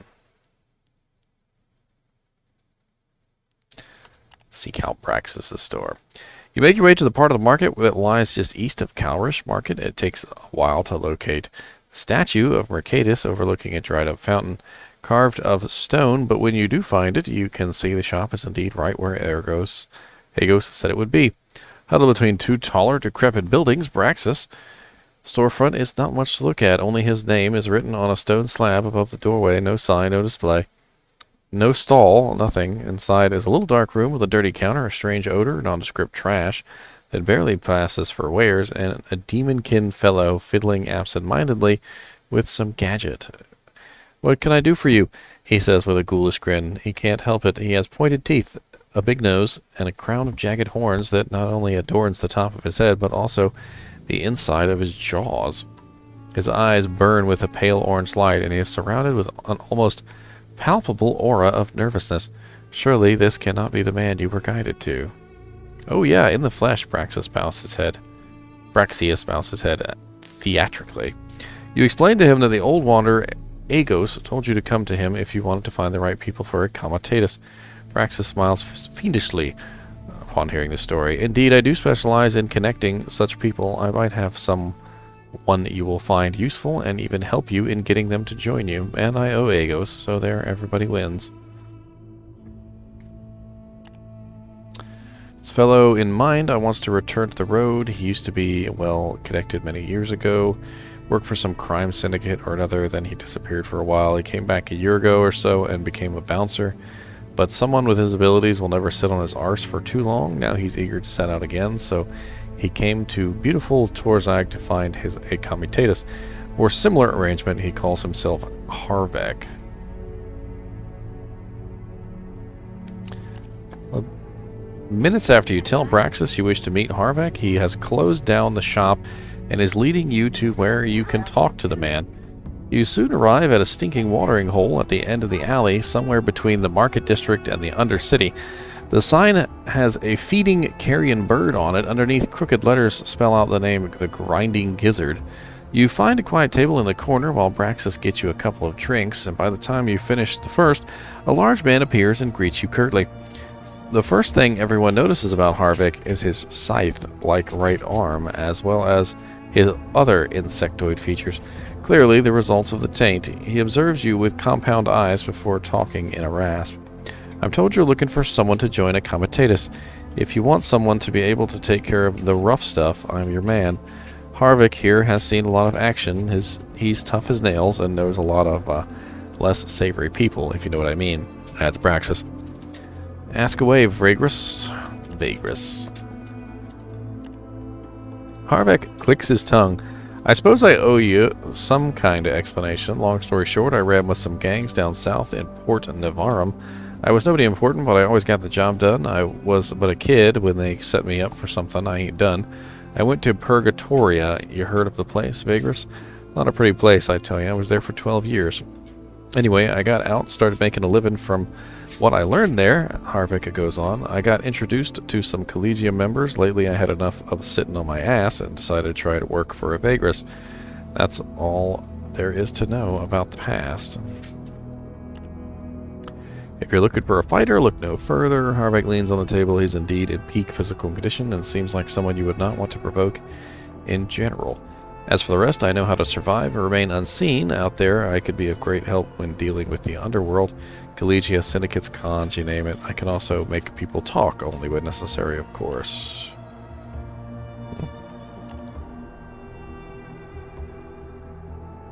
3 Lyrg.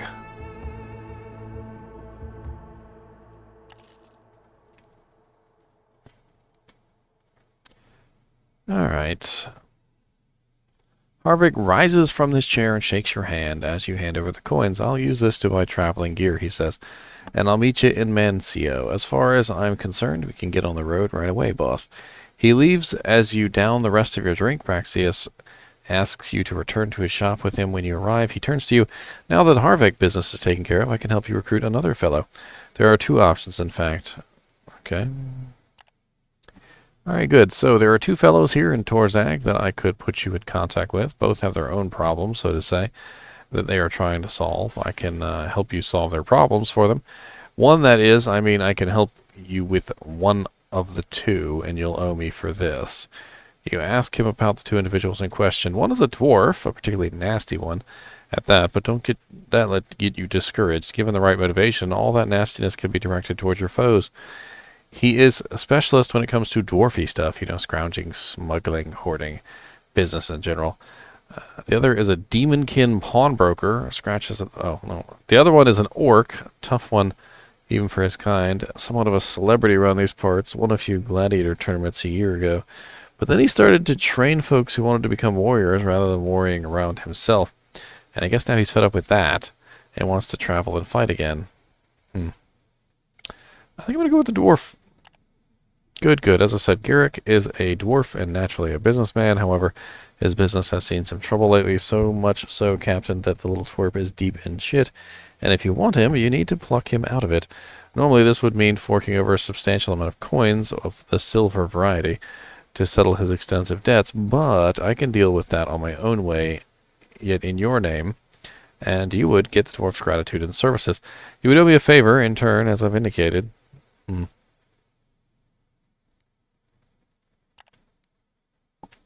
Now we're talking, Captain. The pawnbroker claps excitedly. All right, you just go about your business now. I need an hour or so to get things done. When you feel like it afterward, make your way to the old bathhouse in the Undercity. Normally only the friends of the Loaders Guild may enter to do their business with the Collegium, but tell them at the gate that you are there for Garrick, and you were sent by yours truly.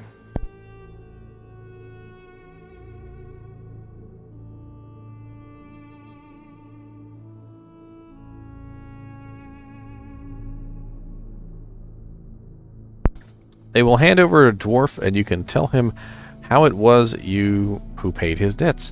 I believe that he'll need a little convincing to join your crew after that. You nod and prepare to take your leave. Don't thank me yet. Before you forget, you'll owe me and a day will come when I will need your aid. So down to the Civic District. No. The Market District. Oh, the Undercity. That's right, Undercity. Bathhouse.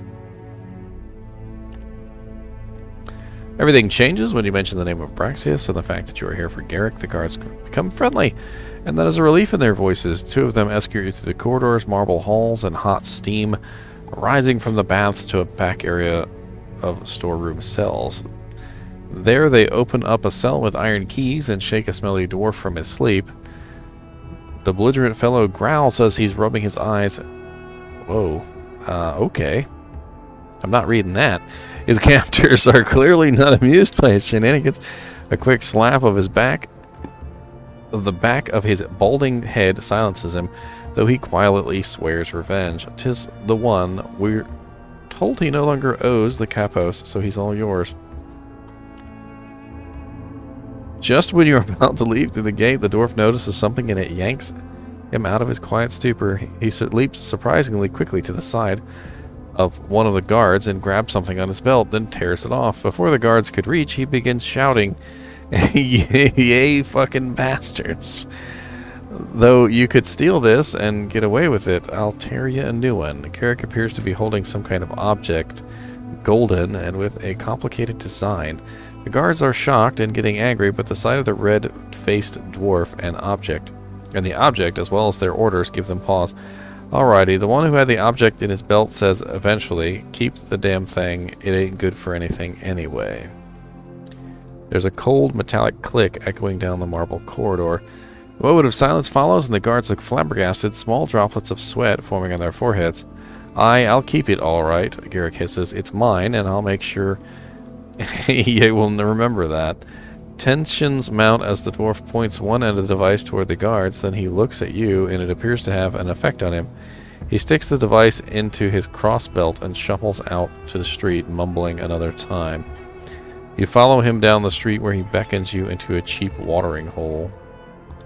An hour later, Garrick and you are sitting idly, sipping mushroom wine in the tavern. You have explained to him how you got out of the collegium captivity and settled his debt. He's quite calm now, though thoughtful even.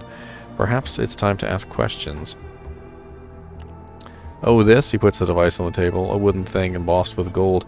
Something like a tiny crossbow without limbs, a terrible magical weapon, mate.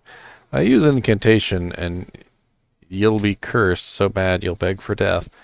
There's a pause. Eventually, Garrick laughs out loud. You went pale, mate, you did.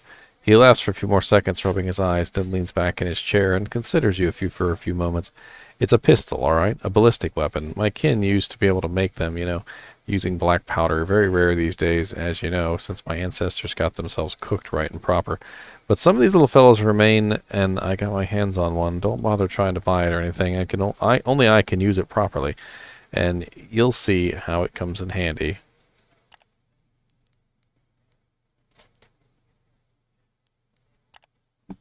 I got royally fucked in the arse.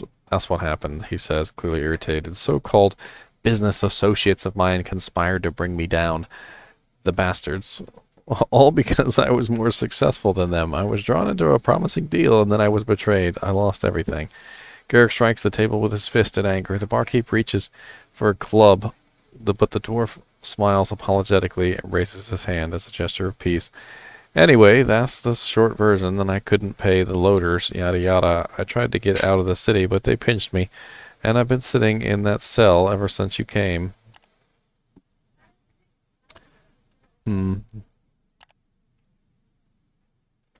So the dwarf downs the last few gulps of his drink, and I guess you haven't freed me for good looks and charm, eh? I know how this goes. I'll work for you, and you'll see how good I am, what I do. But I ain't working for free. Nah, that ain't me. You agreed on standard wages. Garrick seems content. It's best I take me leave of this shelter for a while anyways, and I got favors to call in all over the region. I'm gonna go grab my stuff. I got some hidden stashes. These never gotten close to finding. I'll meet you at your mancio. You must see the doubt in your face, because he adds, I ain't gonna bolt if that's what you're afraid of. A little trust here. I do the same. It ain't easy to put me trust in anyone after what happens.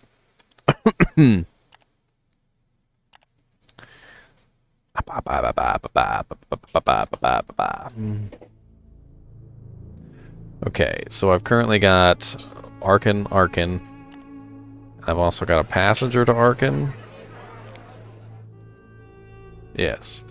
Good. Okay, so I got 3 things to go to Arkin. And what else can we get?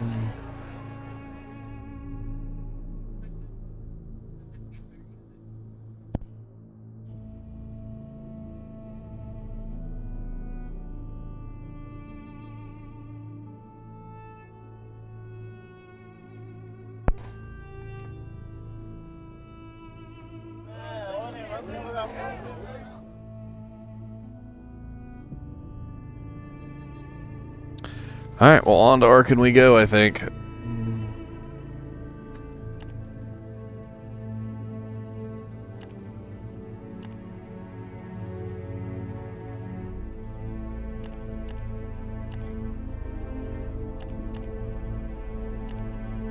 Okay, we need to rest. I forgot about that.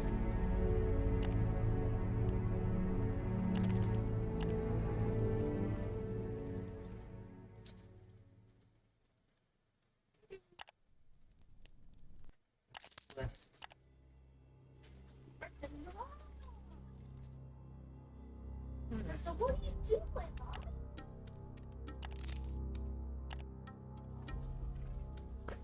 He hates it. You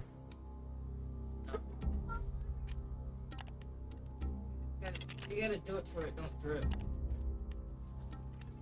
Gotta learn it. There you go, buddy.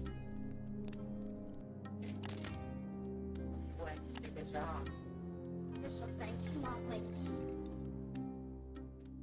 Look at, he's looking at you over the couch like a little kid.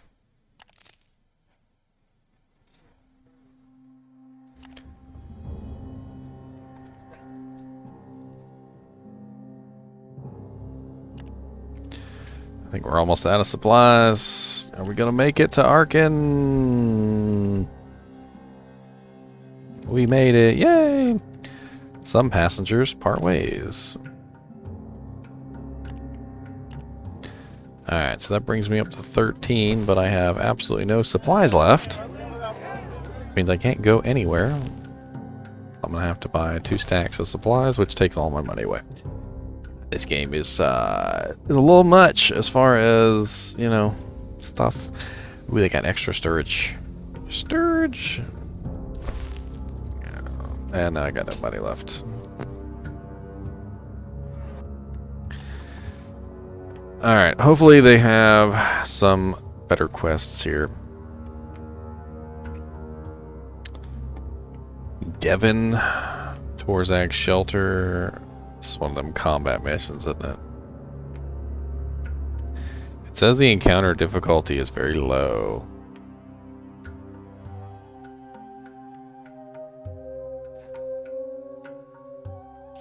God, there's like nothing here for me to do. Everything requires higher faction, and I have no faction. The only one I can do is this one, and it only pays 2 silver, which isn't even worth my time. I don't understand. I don't understand, stand. I don't understand, stand.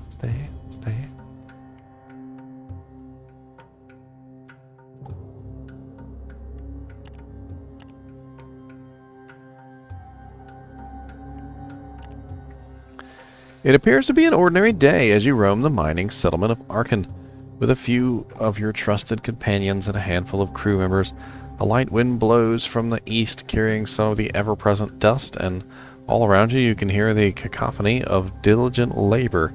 There is quite a crowd on the streets, mostly local workers and merchants wearing masks and turbans. You stroll around for a bit, and it turns out to be a slow day after all. Nothing of interest seems to be going on, and after a while you realize you are only wasting your time. There is a curious shop 1 street off the market beneath the shadow of its awning. A variety of strange sculptures, both small and large, stand on display. The statues depict various creatures, mostly sentient beings of the Riven Realms. The only thing they have in common is that they all appear to be unfinished to some degree, and that their faces seem to express some kind of reverential longing. Or is that pain? From inside the shop, you hear the sound of hammering and chiseling. You enter a spacious venue stuffed to the walls with sculptures, crafting materials, and all kinds of tools. In the far end, you see an archway opening to a huge inner yard, also filled with statues and large slabs of raw stone. In a corner, an enormous figure stands hunched over a workbench, busily chipping away at something with a chisel. Upon hearing you enter, it turns around, revealing a sight you were not prepared for. Greetings. I am Fatmus, the proprietor of this store. How may I serve you? He, or it, says with a voice reminiscent of 2 slabs of coarse stone grinding against each other. Fatmus looks almost like a statue himself, but only almost. His limbs and torso appear to be made of crude clay, except for his hands that are those of a bone-fingered skeleton. His head is a yellowed skull with an eerie glow in the eye sockets, and his chest is open, revealing a frail ribcage within the clay hull. All in all, it looks like someone started to encase a human skeleton inside a constantly damp clay golem of sorts, but has not quite finished the job. Ask Fatmus about his wares. Of course the skeleton jaws utter, mocking the movement of living mouths quite unnecessarily. The voice seems to come from somewhere inside the body. Everything you see around here is for sale. Take your time to browse at your leisure. I am also interested in buying statues off you, should you have any for sale. Interesting.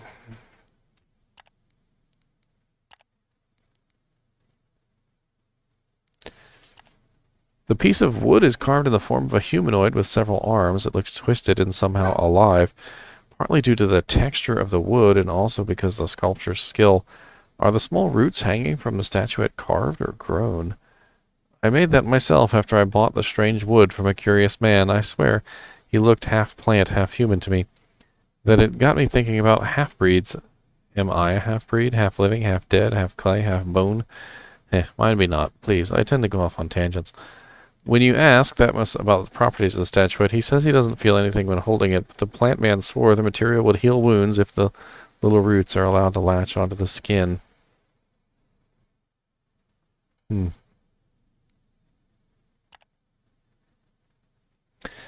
Thutmose shifts in his chair. A woman came to visit the shop years ago. A woman from the heavens. Don't laugh. She was a realms walker.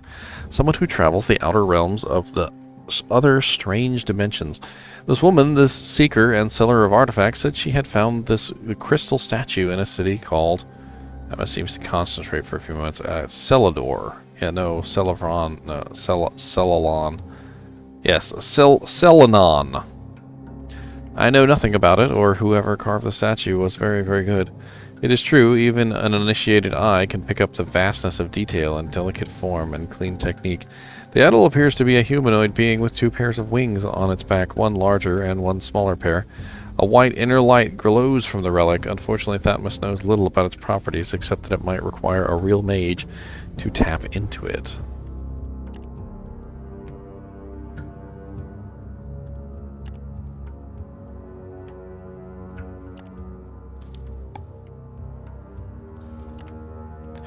Walking through the dusty streets of Arkan, you come upon a town crier announcing various news, such as current marble prices and open job opportunities. One of these catches your ear, and let it be known that Hermon, the herder, is willing to grant substantial reward to anyone brave enough to go after the vile beast, haunting the outskirts of our fair city. The man can be found in his lodgings near the main gate. You find Hermon, the herder, sitting in front of his hut, near the gate, city gates, just as advertised. All around him, various animal skins are displayed on racks, while behind his abode, vast pens containing various livestock stretch as far as the eye can see. He is a burly man with sunburnt skin. You tell him you are here about the job. Finally, someone let me give you the details. It all started 2 months ago when my animals began to disappear. 1 or 2 falling prey to the wasteland predators is no big deal in itself around here, but then it became regular, 3 a week, 4 a week. You catch my drift. And then, just a fortnight ago, one of the boys tending the flock went missing, then another one. It's quite obvious to me that there's some vicious monster at work here. One critter that's got itself a mighty appetite for easy prey. I already complained to the town militia, but they won't do anything. Sounds good to me.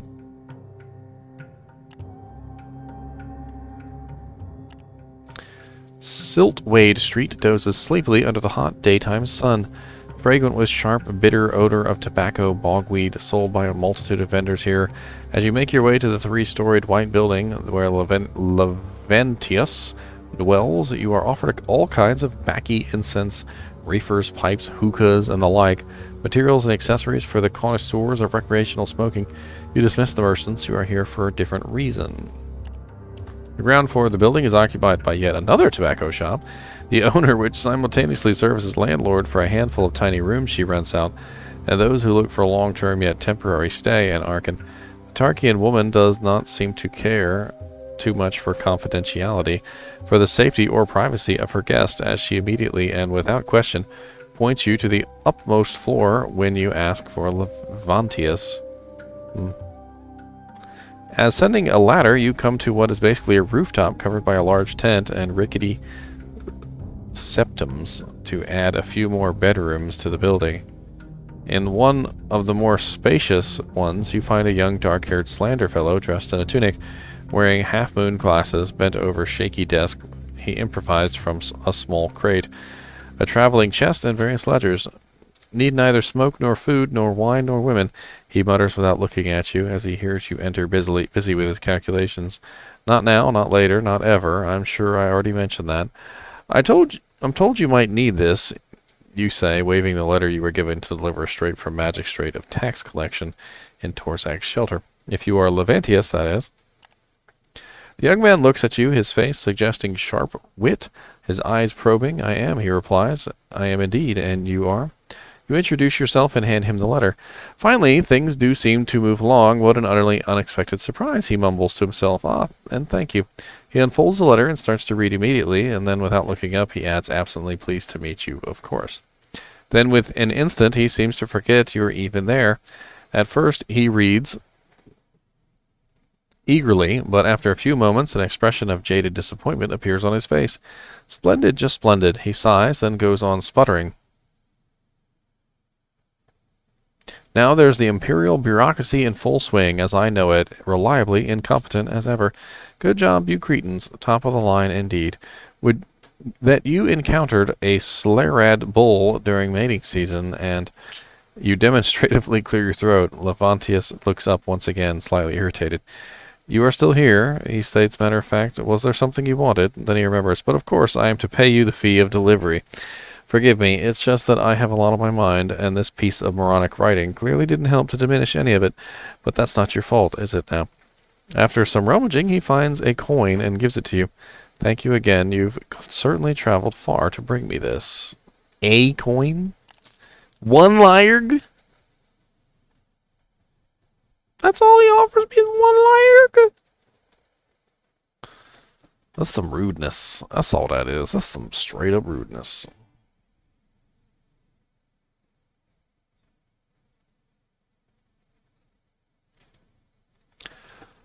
Alright.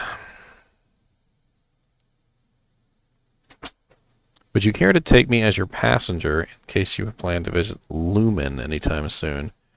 For a more than fair compensation, of course, as it turns out. He waves at the letter he just received from you. I must leave Arkan earlier than expected and return to my employer. Yeah, sure, why not? I guess that's going to be my next destination is Lumen. Are there any available quests to go to Lumen? It's actually pretty darn far away.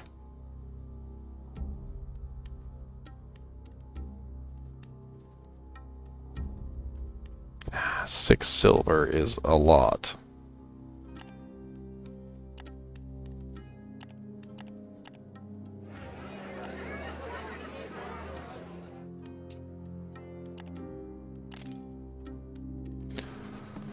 Alright. We might not have enough supplies to actually make it there.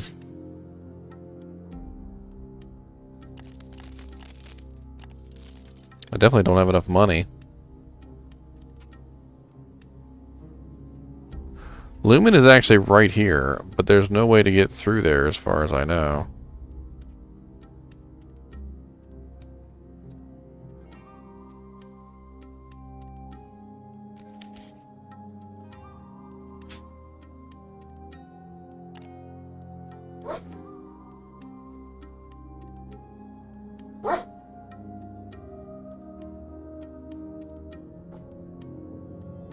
Oh.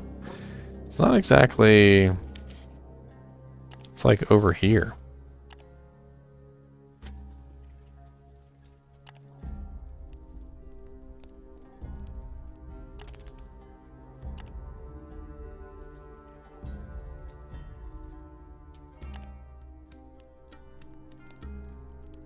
I don't have the money anymore to pay them.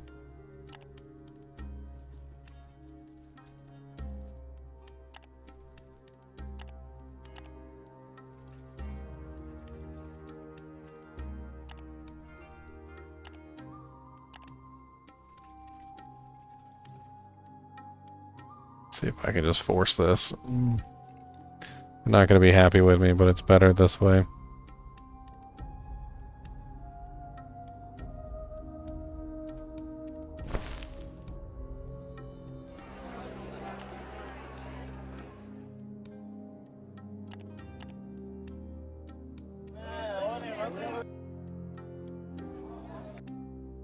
I've got no money. Dear Lord Jesus, why did I even do that? That was a terrible idea. Can I go back a day? Arkan, right here. Well, autosave at Arkan. Let's try that.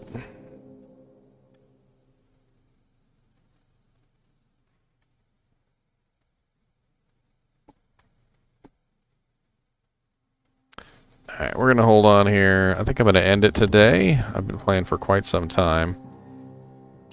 Quite a few hours, actually. And I'll pick this up again. I need to learn some more about this game. I need to see if there's a Wikipedia. Maybe do a little bit of research. Because I feel like I'm just making mistakes, is all it is. I don't know what to do, and I'm making mistakes. I feel like I'm making good choices, but it's like the game is stacked against you. And you can't just make good choices. You gotta make excellent choices. Right, until next time, I think I'm actually gonna play a little bit more tonight. Maybe some Diablo or something like that. I don't know. But this is the end of Vagrus for the night.